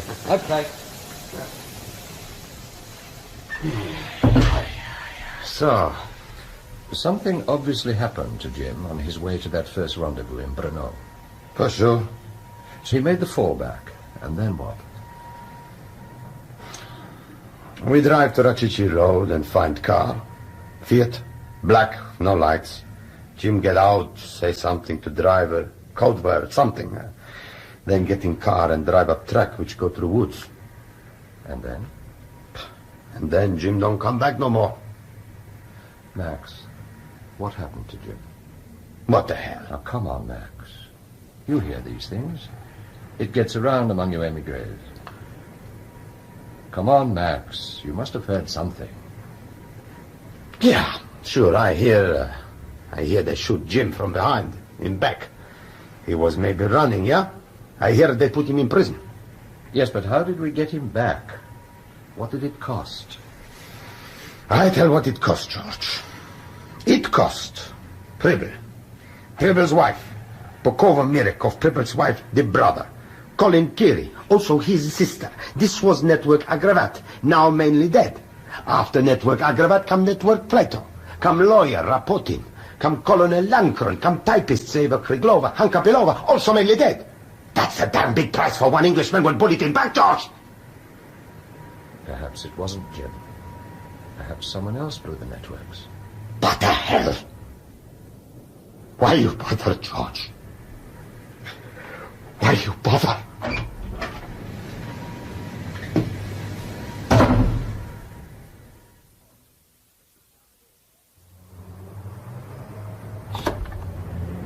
All right? Yes. Well, I'm not sure, really. I've taken the registration number of every car within 2 blocks. So if one turns up on our tail, we'll know. Where to now? Next appointment. You've already traced Sam Collins. Well, there aren't that many really high-class casinos in town.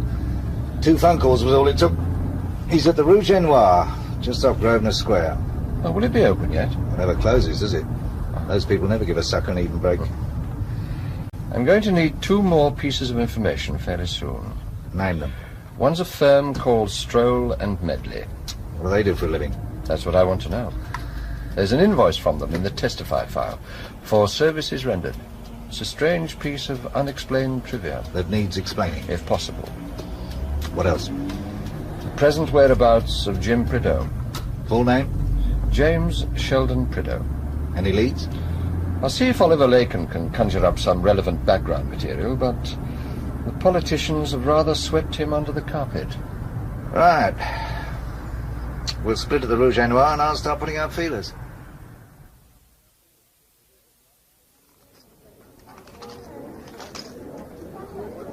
Hello, Sam.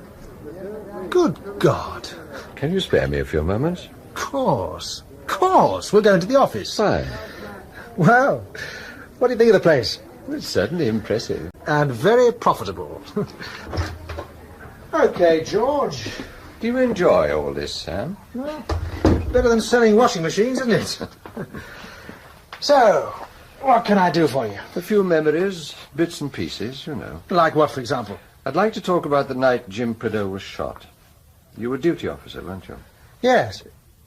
What goes on? You writing your memoirs or something? We're reopening the case. We? Which we is this? Just me, with a little help from Oliver Laken. Nothing ever changes, does it? Coffee? No. Yes, please. Well, help yourself to a sandwich. I live off them, one of the perks. No, thanks. I'm happy with just coffee. The record's been filleted, Sam. I'm not surprised. There's hardly anything on file. It's a question of talking to the people who are involved. Help yourself to sugar. Yes, thanks. I know we talked at the time, Sam, but I never heard the full story. Okay, George. Let's take it from the top. I just got back from a 3-year stint in Vientiane. I remember. I'd hardly walked in the door when suddenly I get this urgent summons to the 5th floor. From Control? Yes. He wanted me to take over as duty officer for the weekend. Did he say why? He said he wanted an old hand on the switchboard in case there was a crisis. Someone who'd been away from head office for some time. I fitted the bill, I suppose. But he didn't explain why he wanted an outsider on duty. No. All I knew was that someone was doing a special job, a very special job, in Czechoslovakia, and I was to be the cutout between Control and whatever else was going on. Which meant what, exactly? Well, whatever came in, a signal, phone call, however trivial, I was to whip it straight up to Control. No middleman, no phone calls, everything person to person. And where was Control? In his office. All night? Yes. Until the news of the shooting came through. Then he just went to pieces. He simply walked out of the building and went home. What did he say when you gave him the news? Nothing that made much sense. Well, he must have said something, surely. When I asked him about getting you in, he muttered something about you being in Berlin. Well, he sent me there. But that was it, more or less. He just seemed to give up the ghost. I swear to you, George, he aged 1,000,000 years that night. And he left you holding his baby? Oh, and how. It was sheer bloody pandemonium. NATO went to red alert, Whitehall was wetting his knickers, and everyone was screaming for information I didn't have. I was denying everything with one hand and trying to call in the top brass with the other. Which top brass was that? Well, there was Percy, you, Bill, Roy... Me? Yes. In Berlin? I didn't get the call. No. Well, I rang Bywater Street, in case you'd got home early. So who did you speak to? Your wife. Do you recall how the conversation went? Anne's away just now. I asked for you, and she said you were in Berlin. That was all? I asked her whether, by chance, she knew where Bill Hayden was. It was urgent, George, and I heard they were cousins. They are? What did she say? She said she wasn't Bill's keeper and rang off. How did she sound? Distinctly shirty. Anyway, I was fielding fastballs for about an hour when in walked Bill, white as a sheet. What time was this? About 1:15, I should think. He said he'd picked up the story on the ticker tape at his club. Rather late for that, wasn't it? For what, George? Oh, reading club ticker tape. I wouldn't know. Not my world, is it? Anyway, when he turned up at the circus, I could have kissed him. I put him in the picture pretty damn quick. When I told him Jim Prideaux had been shot in Checo, he went bananas. Didn't he know about Jim? Apparently not. He must have read it on the wires, surely. The news was out by then. All I know is he was fantastic. Absolutely fantastic. He took over the whole thing, firing broadsides all over the place at the Czech embassy. Sam? Yes? Bill was nowhere near his club that night, and you know it. George, he was at my place when you rang. No, but as soon as you had put the phone down, Anne pushed Bill out, and he rushed straight round to the circus. That's what you really think, isn't it? Look, George, what Isn't it? From the shoulder, Sam, please. In a nutshell, yes. Thank you, Sam.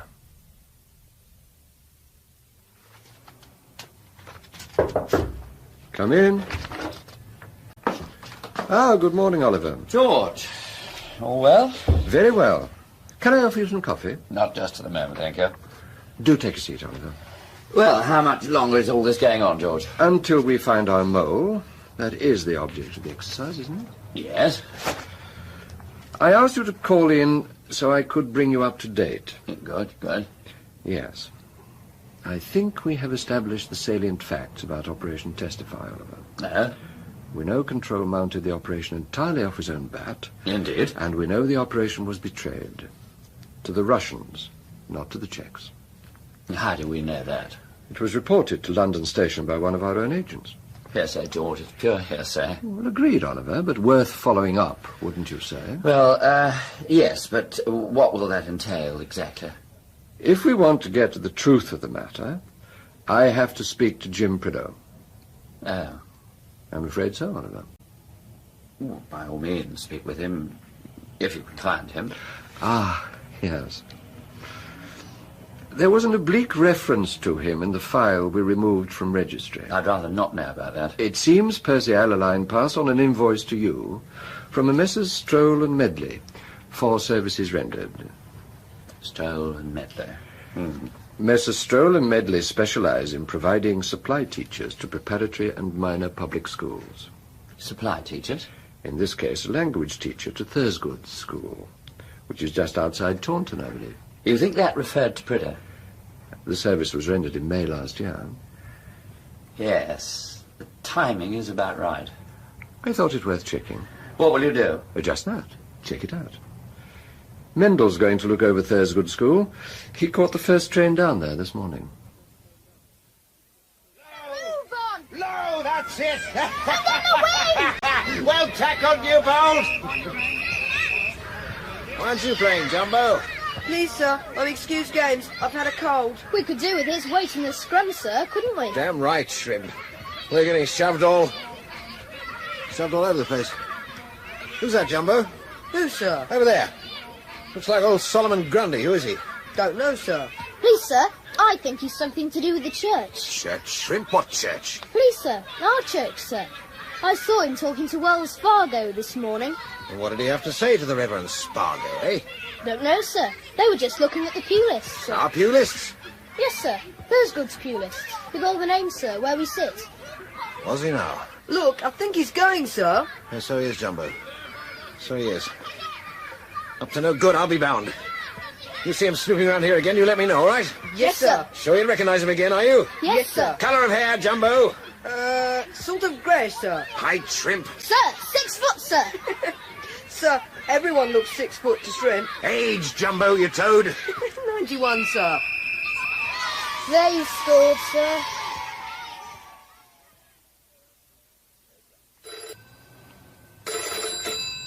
Yes? Mr. Mendel's on the line for you, Mr. George. Thank you, Mrs. Pope Graham. Put him through, please. Hang on. Hello? Hello, Mendel. Any luck? It is Prideaux. No doubt about it. Well done. He's not even using a false name. Well, what do you want me to do? I'll come straight down. There's a train at 4:30. Arrives Taunton around 6:30. I'll be on that. Can you meet me? Of course. I've hired a car. White Rover. Good. And I think you should book a couple of rooms at a local hotel and get an invitation to our friend to visit me there. Reason for visit? Leave it open. Just my name, the room number of the hotel, at any time convenient to him. Okay. See you around 6:30.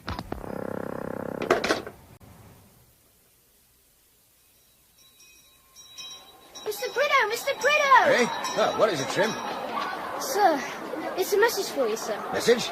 It's from him, sir. Old Solomon Grundy. He said to run and give it to you, sir. Did he now? Should I have said no, sir?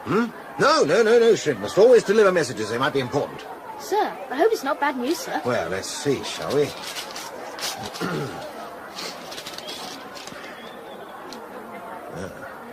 Is it all right, sir? Yeah. Yes. From an old friend. It's someone I haven't seen for years. That's good, sir. Yes, isn't it?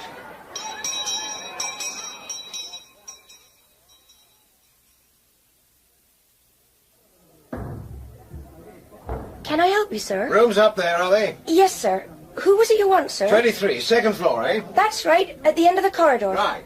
There is a lift, sir.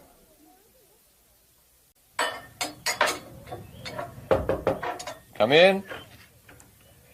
Jim, do come in, please. I'm so glad you could get away. Where's Solomon Grundy? Who? 6 foot, sharp-eyed, greying, looks like an emaciated greyhound. It's my babysitter. Where is he? Downstairs in the bar. Sit down, please. What can I offer you? Oh, the malts will do. With water? As it comes. When do you have to be back at school? Any particular time? Must be quite a change for you. Though you had a spell teaching once before, didn't you? Before the circus dragged you back. Look at my file. It's all there. Yes, I'm sure it is. Is that all right for you? The trouble with the file, you see, is that I was thrown out of the circus before they got you back from Czechoslovakia. And as Control's dead... Control's dead? Yes. Didn't they tell you? What did he die of? Well, at the end, I suppose it was a heart attack. But surely they must have told you that at your debriefing. Who got his job? You? No, I told you. I was thrown out long before you came back. Who then? Who did you want to get the job, Jim? Have someone in mind, did you? Don't play cat and mouse with me, George Smiley. I'm not one of your juju men. Who got Control's job? Percy Adeline. Oh, yes. I don't suppose they told you what happened to the Czech networks, either. What about them? You recruited some of them, didn't you? In the old days, before Roy Bland took over. God damn you, George, I've drawn a line. That's what they told me to do. Draw a line. Make a new life. Forget Testify. Forget everything. Which they is this? Roy? Bill? Percy? All right. What happened to the networks? They were rolled up. The story is that you blew them to save your own skin. I don't believe that for one moment. But I have to know what happened, Jim. I know Control made you swear to keep silent, but that's over. Didn't anyone get out? I'm afraid not. Oh, for God's sake, let's go somewhere we can breathe. It was a trap, George. Control was set up. You know that, don't you? I guessed. Put in here, George, will you? Very well.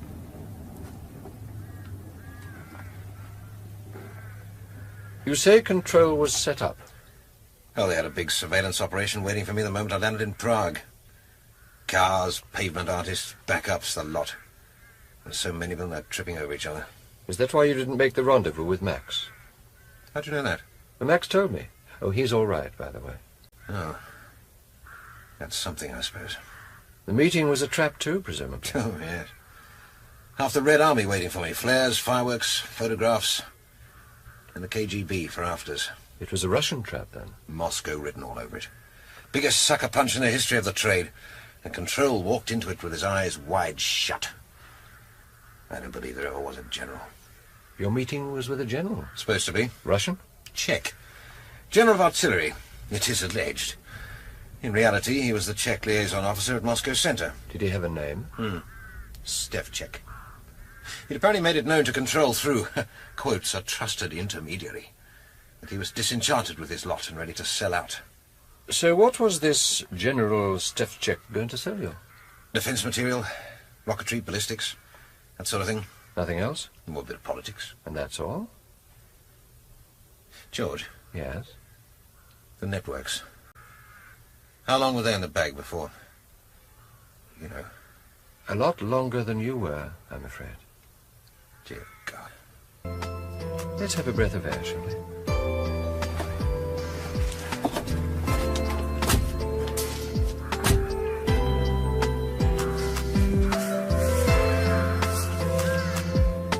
I often come up here.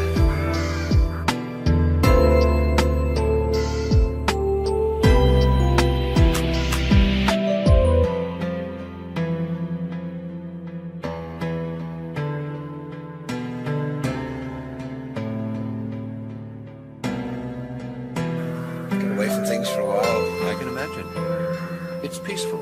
Yes. That's the school down there in the hollow, isn't it? Jim, what was the bait? I've told you. Defense material, rocketry, ballistics. That's just the dressing. There was more. There had to be. I need to know, Jim. I want the nub of the matter. There are some things you push so far down, you can hardly find them anymore. I know. You draw a line under it all. Make yourself believe it never happened. So what was it that Control wanted from Stevchik? What was it, Jim? What Stevchik really wanted to sell us was the name of Moscow Center's mole inside the circus. You knew? We know there's a mole. We know his code name is Gerald. We're trying to establish his identity. That's what Control was doing. He'd been through all the old files, researching, cross-referencing. Somehow, by some process of elimination, he'd got it down to 5 suspects, 5 possibilities, he called them. And Stevchik would name one of the 5. Control gave me a single code word for each of them. That's all I had to get back to him. One word. Yell it down the phone. Chalk it on the embassy wall, anything. Go on. Oh, we used Tinker Tailor, you know, the old nursery rhyme. One name for each? One name for each. Percy Allaline was Tinker. Bill Hayden, Tailor. Roy Bland was Soldier. We skipped Sailor because it might confuse with Tailor. Ditto Rich Man because it sounded too like a name or a place. Poor man, then. Toby Esterhazy. That's 4. You said there were 5 possibilities. Yes. Beggarman was you, George. It's getting a little chilly, don't you think? Let's get back to the car. Will it be all right if I clear away now, sir? If you've finished? Yes, please, go ahead. Thank you, sir. Oh, on second thoughts, leave the coffee, would you? Would you like a fresh pot, sir? No, this is fine, thank you. Morning. Hello, Mendel. I'll be with you in a minute, sir. That's okay. Well, you're up early, aren't you? Couldn't sleep. Still worried about being on Control's hit list? More hurt than worried, I suppose. Though God knows I shouldn't be. The whole point of a mole is that he should be above suspicion. Yeah, well, you were obviously an afterthought. Can I have some of your coffee? Coffee? Of course. What makes you think it was an afterthought? Well, unless I got my matchsticks lined up all wrong, Control's list went in order of seniority, didn't it? Yes. Allaline, Hayden.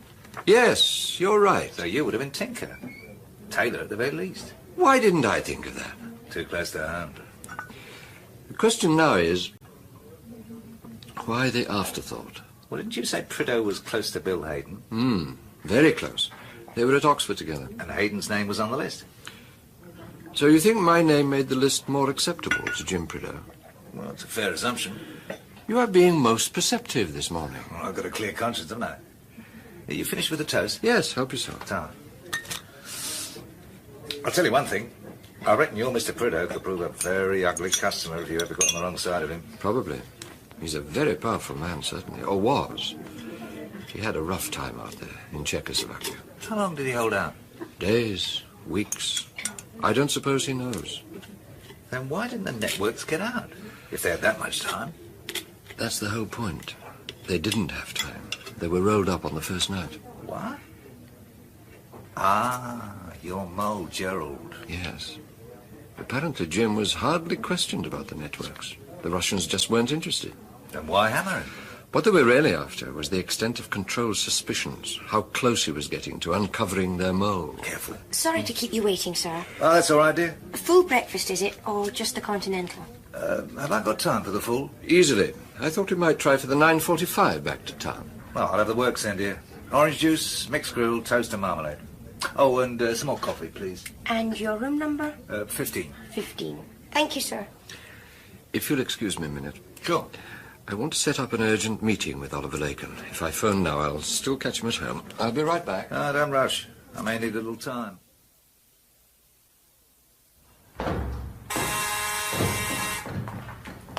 Good morning, Mr. Oliver. Good morning. Come to see Mr. George, have you? Yes, is he in? Only just. His train was late. You know where he is? Yes, thank you. Just tell him I'm on my way up, if you wouldn't mind. Very well, sir. Come in. Ah, Oliver. Thank you for coming so promptly. Well, you made it sound so damn imperative. Did I? Well, yes, I suppose I might have done. Take a seat on it. Thank you. You obviously have something of significance to tell me. I've had a long conversation with Jim Prideaux, and, well, I know now what inspired Operation Testify. Ah. Yes. You see, Prideaux was sent to Czechoslovakia to meet a Czech general. A Czech general who'd offered to sell Control the name of a Russian mole inside the circus. Good God. It went horribly wrong, of course. Control must have been out of his mind to even contemplate it. No, Oliver. Control was out of his mind with worry. But he knew what he was doing. Sadly, so did the Russians. What? They knew all about Testify. They must have done. So it wasn't simply mental aberration on Control's part? No. Control knew there was a mole inside the circus. According to Jim Prideaux, he'd narrowed the field down to 5 possibilities. Who, George? Who were they? Bill Hayden, Roy Bland, Toby Esterhazy, and Alaline. The top 4? Yes. Who else? You said there were 5 possibilities, did you not? Yes. The 5th name on Control's list was mine, Oliver. You, George? I'm afraid so. No, I can't believe it. You have to believe it. I most certainly do not. Anyway... What? The Russian woman that Tar got mixed up with, the one who started all this. Irina? Irina, yes. She said the mole was inside the circus now. And you've been out of the game for more than a year. Yes. Well, then that's settled. You have my complete confidence, George. Thank you, Oliver. Be unthinkable, absolutely unthinkable. Now, this may seem almost ungrateful on my part, Oliver, but I'm afraid I'm going to put that confidence to the test. Go on. I presume that special source of Alaline's is still running. Source Merlin, was it? George, for God's sake. Now, don't worry, we're not bugged. That's why we chose this place. It's beneath suspicion. Well, yes, since you ask, Source Merlin is still running and providing damn good material, too. And you still call it witchcraft? Yes. I need to see the witchcraft reports, Oliver. What? The reports, analyses, annotations, recommended actions, everything. I want them here, Oliver, where I can study them. Out of the question, George. I couldn't allow it. Because I was never on the witchcraft subscription list. You don't know what you're asking. Percy Alaline's on the list. Of course he is. It's his source. And Bill Hayden, and Roy Bland, and Toby Esterhazy. All Control's 4 prime suspects are witchcraft cleared. They've been on the subscription list since day 1. You can't be serious, George. If Control's suspicions were correct, and one of those 4 is the Russian mole, then Moscow has known about Source Merlin and the witchcraft reports for at least 18 months and done nothing about it. Yes. Look, Oliver, I'm nearly there. There's just one last clever knot that I can't undo. And I know, I'm certain, it has something to do with witchcraft. I need those files, Oliver. Very well.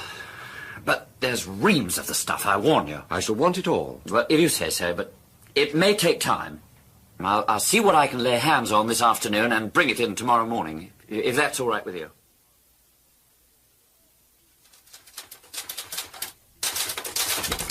Oh, Peter, thank God. Problems, Elaine?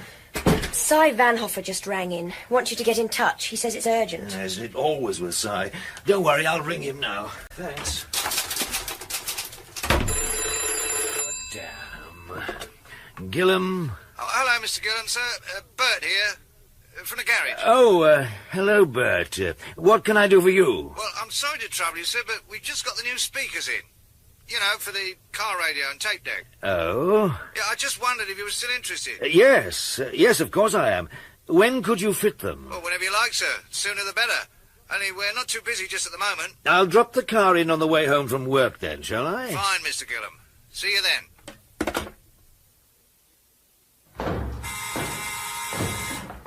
Hello, Mr. Williams, sir. Oh, playing at hotel receptionist now, are we? I'm standing in for Mrs. Pope Graham. She's making some more coffee and sandwiches for George. I just got here in time, then. Well, he hasn't moved out of his room for the last 3 days. He's not ill, is he? He will be if he goes on like this. Lacon brings in a pile of documents each morning and takes them away the following morning when he brings the next pile in. I don't think George has been to bed for the last 3 nights. I'd better go on up, then. Tell him I'll bring the coffee up in a few minutes. OK. I dare let Mrs. Pope Graham take it up. She'd throw a fit if she saw the state of his room. Come in. Ah, Peter, that was well timed. George, this place looks like a pigsty. Yes, I'm sorry about that. Here, I'll just clear these and you can sit down. Thanks. Witchcraft reports. I've had to wade through about 300 of them in the last 3 days. It hasn't left much time for domestic niceties. I wasn't criticizing, George. I wouldn't care much if you were. Not now. Ah. Peter, I'm beginning to see daylight at long last. It's all here. In the witchcraft report? It's hidden away, but it's all here if you know what to look for. Go on. One of the more interesting discoveries I've made directly relates Toby Esterhazy to one of the Russian cultural attachés. Polyakov? Whenever Source Merlin produced really topical witchcraft reports, Either Polyakov was in London at the time, or Toby had taken a quick trip off to Europe. All expenses paid out of the witchcraft budget. Could be coincidence, George. Also, in the period immediately following Tar's adventures in Hong Kong, friend Polyakov was in Moscow for, quote, urgent cultural consultations. Wait a minute. That means that Polyakov is connected with Source Merlin and Toby Esterhazy. And probably to Mole Gerald. Ah. I think perhaps it's time we had a little chat with Toby. In private? Of course.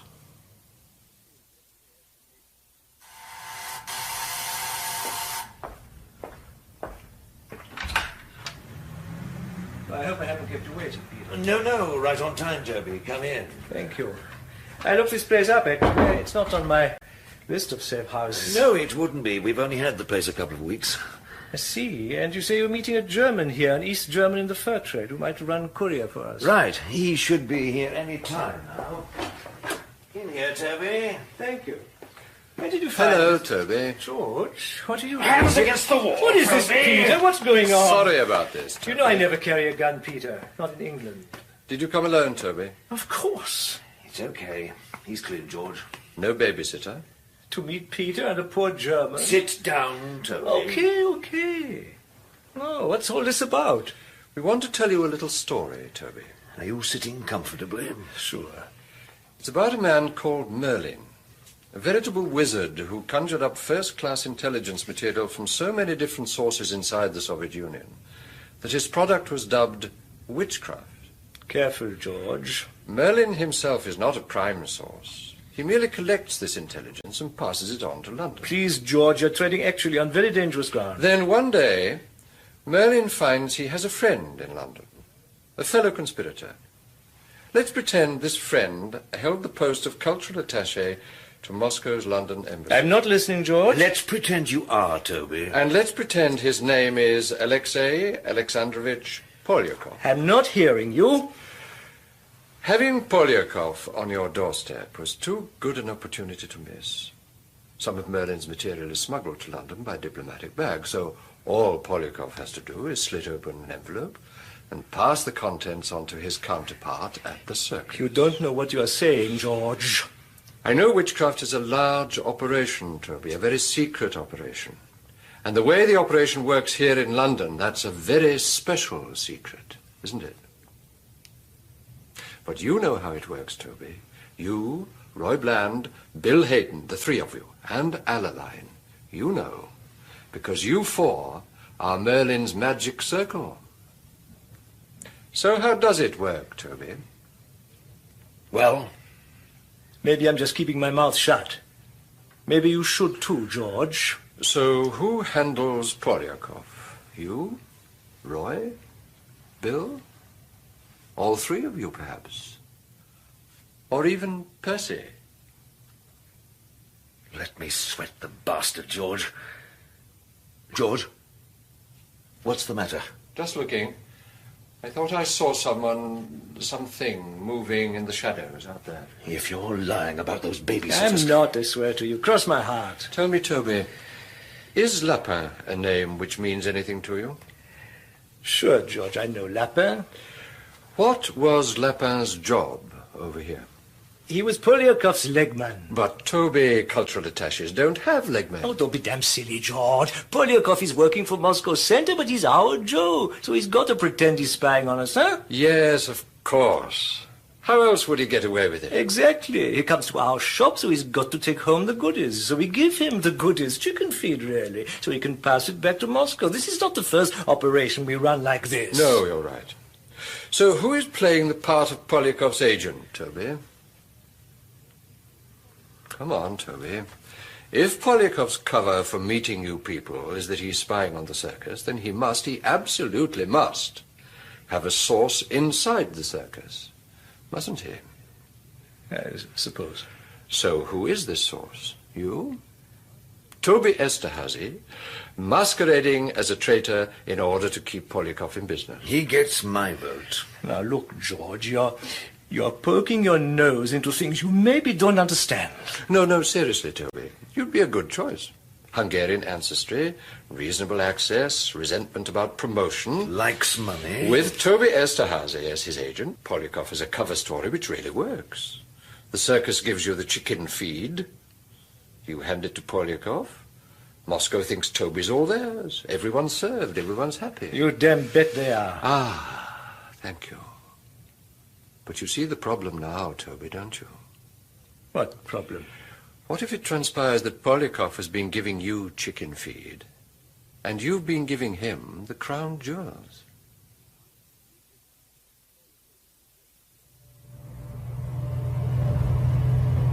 Where are you taking me exactly? Never you mind, Toby. George? A safe house, Toby. I'd like you to spend a few days there until this business has been cleared up. George, you surely can't be serious. A Russian mole inside the circus. It's too fantastic. We've always accepted that it could happen. Yeah, sure, it's a nice idea in theory, but there are two sides to everything. Indeed. I mean, whoever called witchcraft chicken feed? No one. It's the best. Not as good, I imagine, as you've been handing to Moscow. Oh, George. Via Polyakov. I think you have the wrong end of the stick. I'm a very patriotic fellow. I know, Toby, I know. But you see the way the circus is being turned inside out. Who's wrong? Who's right? George, listen. If you are wrong, I don't want to be wrong too. You understand me? But if you're right, he wants to be right too. Sure, why not? All I want, George, is to get this thing cleared up, you know? For the good of the circus. Thank you, Toby. I felt sure I could rely on you. Always, George, always. We're nearly there. Another 10 minutes. Good. Where is there, this safe house? Just beyond Colchester. You'll be very comfortable. Oh, sure. Maybe I should call my wife, actually. Of course, you can phone her from the house. Better to phone the duty officer at the circus. Let him tell your wife. Would you do that, Toby? Whatever you say, George. Anything I can do to help? For the good of the circus.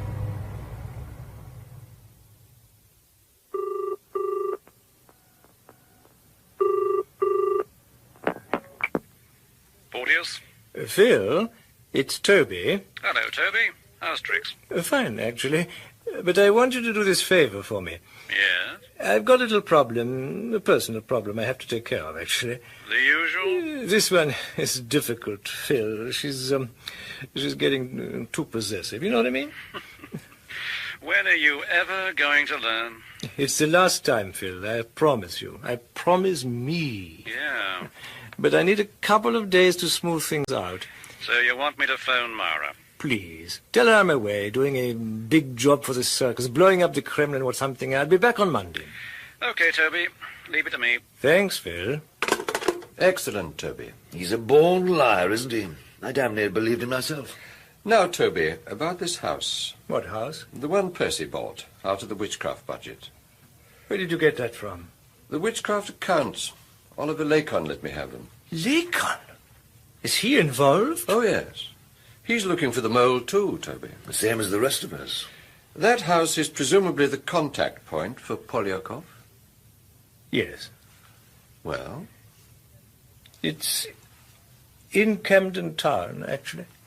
Where in Camden Town? 5 Lock Gardens. Thank you, Toby. Is there built-in audio? What do you think? And a caretaker? Millie McCraig. So Mrs. McCraig keeps house and runs the recording equipment? Sure. And what's the procedure for contacting Polyakov for a crash meeting? Polly drives to and from the embassy past a house we have on Haverstock Hill, actually.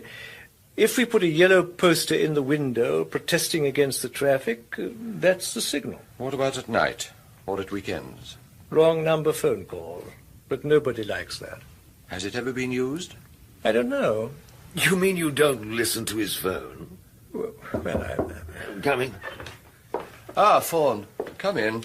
You wanted to see me, sir? I wanted you to meet Mr. Esterhazy. He'll be staying on here for a few days as our house guest. It should be very pleasant for you, sir.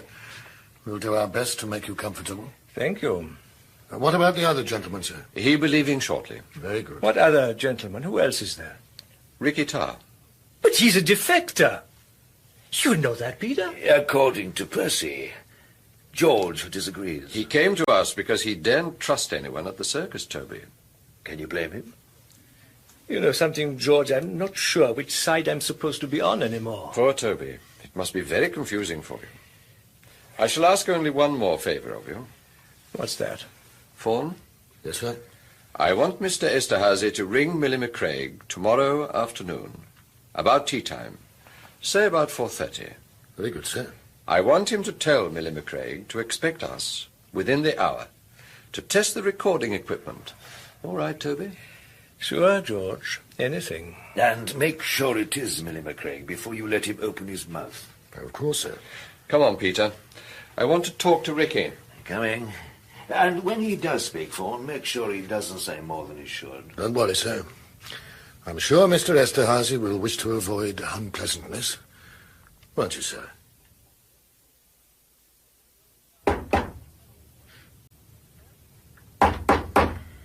Ricky, it's me, Peter Gillam. Open up.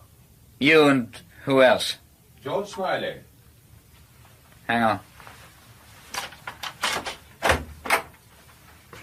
Hello, Ricky. We bring glad tidings. Where's Fawn? That's the glad tidings. He's downstairs.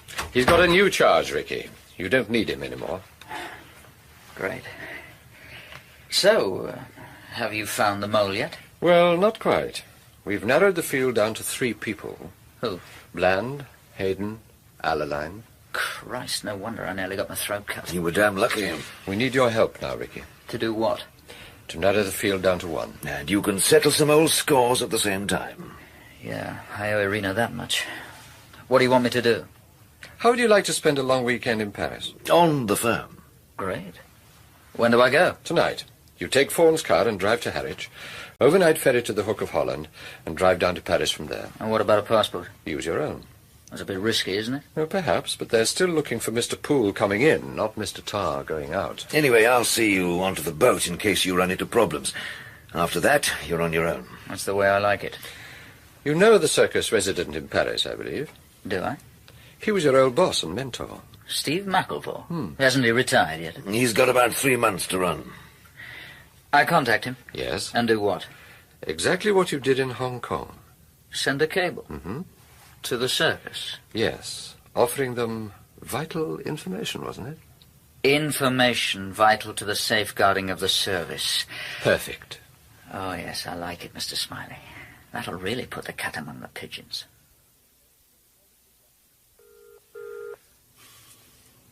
Oh, come on. Islay Hotel, can I help you? It's Mr. George here. Hello, dear. Is Mr. Mendley in, would you know? Yes, I believe he is. Would you like to speak to him? Please. Hang on, dear. I'll put you through.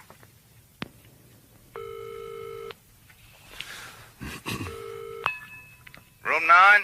Mendel is Mr. George. Hello. How's tricks? Fine, thank you. We got my nephew away on time. No collywobbles? No. He's looking forward to meeting his friend. Good. I just wanted to let you know that Auntie and I won't be back until tomorrow morning. Oh, I won't wait up then. But we are hoping to throw a little party tomorrow evening. I like parties. We'll have a few arrangements to make first, of course. Of course. Should be fun. Until tomorrow, then. Bye.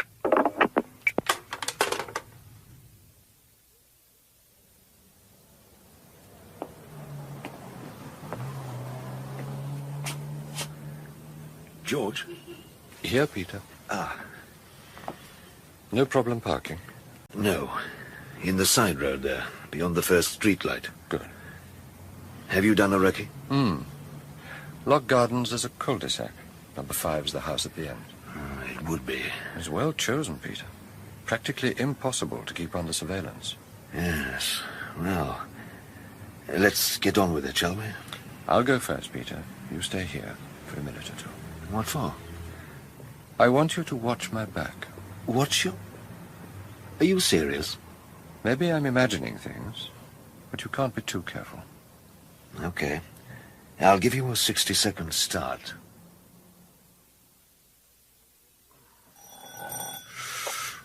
Ooh, come on, Millie.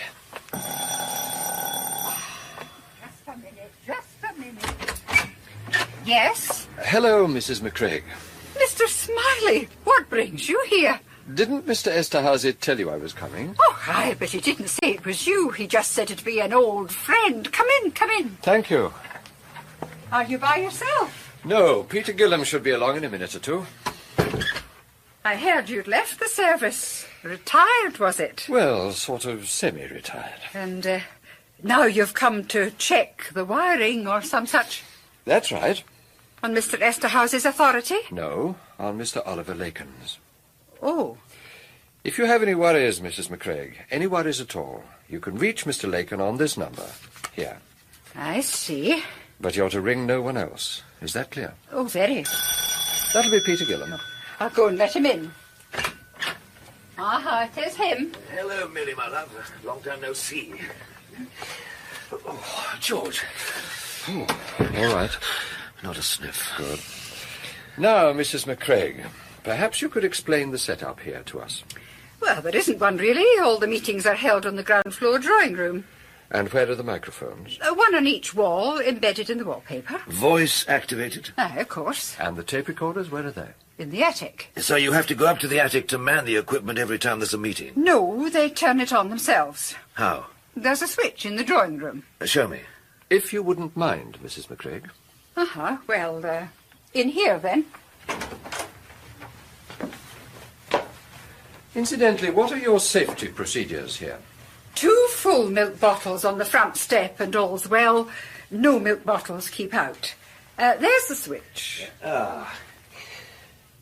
Double. Aye, the right-hand one is for the light and the left is for the recorder. So the moment you put the switch down, you're live. That's it. We'll soon fix that. Here, what's he up to? I'm just reversing the switch. But he's not to do that. Tell him to stop at once. You have Oliver Laken's number, Mrs. McCraig. Aye, and I'm away to speak with him now. This is outrageous, absolutely outrageous. Poor Millie. If only she knew the truth, her blood would turn to ice. Yeah, I thought it did years ago. There.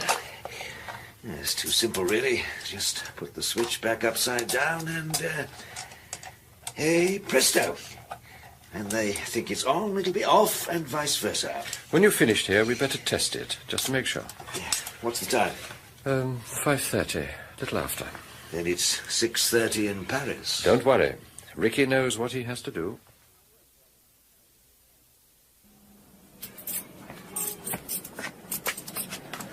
Hello, Mr. McElvore. What? Ricky? Easy now, Mr. McElvore. What the hell are you doing here? Lock the door. You're not going anywhere. What's all this about? Just do as I say. Gently now. Don't make me nervous. What the devil have you been up to, Ricky boy? The whole damn circus is after your blood. Is there anyone still inside the building? Only the duty cipher clerk. Locked in? What do you think? But he'll open up if you tell him. Oh, for God's sake, Ricky. Come on. And no tricks, or you won't live to collect your pension. You're out of your mind, Ricky. London will have your hide for this. Shut up. Where's the cipher room? Here. You sure there's no one here but the cipher clerk? Positive. Okay. No tricks, mind. Open up, Ben. It's me, Steve McElvore. Hello, Mr. McElvore. I thought you'd gone home. I came back. I have to talk to London urgently. Just a minute, sir.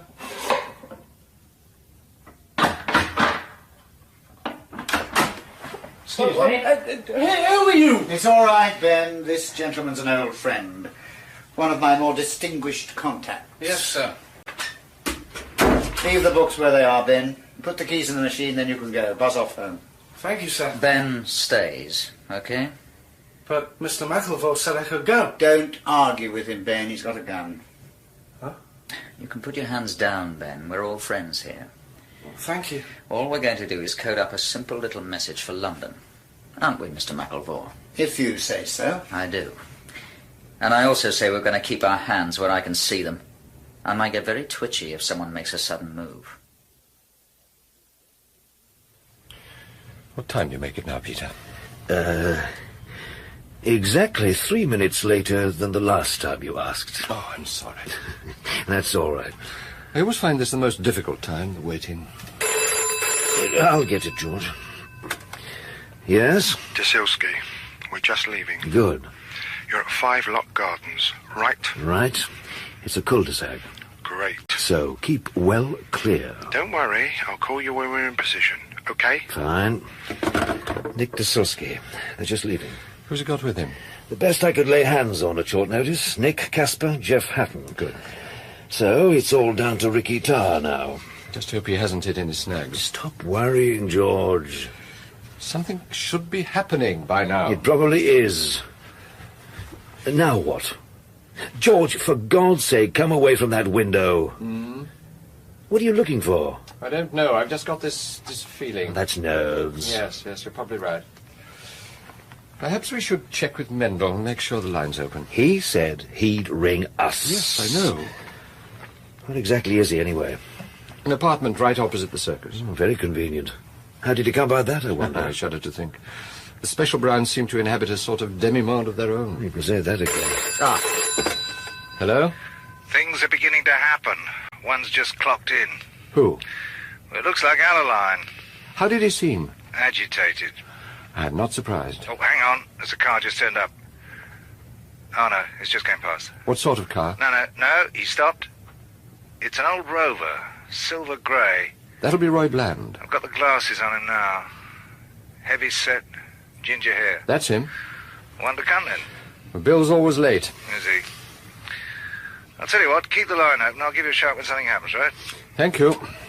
Well, Peter, the vultures are gathering. What will they do now? If Hong Kong's anything to go by, they'll try to stall Ricky, keep him pinned down in the residency. Yes, they've got a bearing on him at last. And that's what we're banking on, Peter. The mole's got to alert Moscow, urgently. Hello? Sorry, Mendel. A cab's just pulled up outside the circus. Yeah. Yep, it looks like your third man's arrived. The gang's all here. Thank you.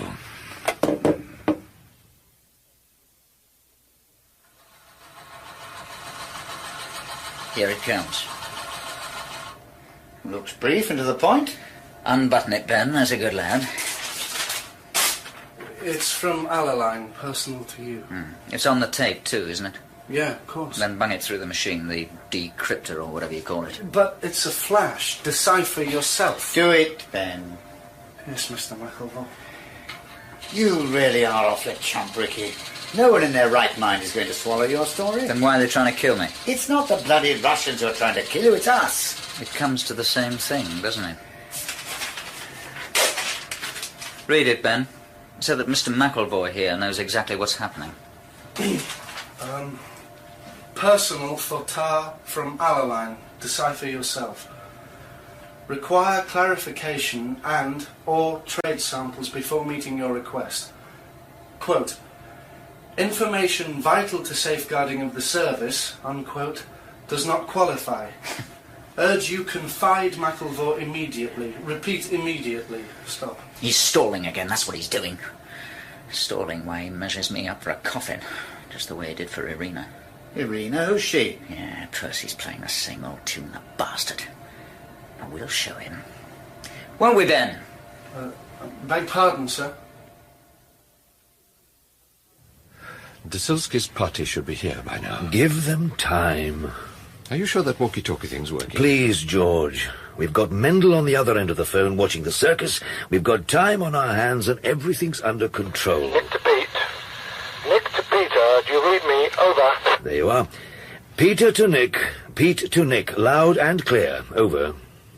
We're in position. What news? Over. Sit tight. We'll keep you posted. Out. Well, that's a relief. Mendel, are you there? With you. Anything happening? Oh, one or two lights going on off, otherwise nothing. No one's left the building. Keep your eyes on that entrance. If you miss him, we'll be in trouble. Don't worry. Stay by the phone a minute, Peter. Sure. George, you've spent half the evening peering out of that damned window. What's got into you? I'm not sure. I'm just uneasy. There's no one there, I promise you. If there was, I'd have seen him. I was watching your back all the way. Hello? Hello? What is it? A taxi's just arrived. Hang on. Stand by, George. What's happening? One of them just left. Which one? Couldn't see. He was hidden by the taxi. Damn. Heading north, though. Your direction. Thanks. Well, Peter? I think Mole Gerald's on his way. Will there be anything more to censor? Let's wait and see. Some of us have got homes to go to, Ricky boy. How much longer do you intend keeping us here? Just until the next message comes through, Mr. McElvore. No longer, I promise you. One more? Saying what exactly? Oh, I don't know. How about, the mole is dead, long live Ricky Tar? You've got a hope. There's no sign of him yet, Mendel. He ought to be with you by now. Maybe he's not the mole after all. He must be. Taxi's just arrived, George. He's here, Mendel. Signing off now. Roger. Good luck. Pete to Nick. The first one's arrived. Roger. Where do I plug in the headset? There. I can't hear anything. He won't have switched on yet. Oh, of course. You won't hear anything until he thinks he's switching it off. Ah, yes. There it is. What's he doing? Just pacing about. You think it's Mole, Gerald? Almost certainly. Another taxi. Must be Polyakov. Pete to Nick. The second one's arrived. Stand by. Roger. Standing by. What's that? Tradecraft. He's bringing in the milk bottles. Anyone in? He's just come into the drawing room. Shh. Well, what's happening? Polyakov's reciting their cover story. What about the mole? He hasn't spoken yet. Shh. George, what is it? What's the matter? Nothing. I've heard enough. All right, Peter, you can call them in now. Pete to Nick. Move, move, move. Roger. On our way. Come on, Peter. I suppose we'd better make ourselves known. You okay, George? Yes, of course. I'll let the others in. I'm sorry to interrupt you, gentlemen. George, who are you? Alexei Alexandrovich Polyakov, I presume. Yes, but... Or do you prefer Colonel Viktorov of the 13th Directorate? They're here, George. Thank you, Peter. Allow me to introduce you to Mole Gerald. Bill Hayden.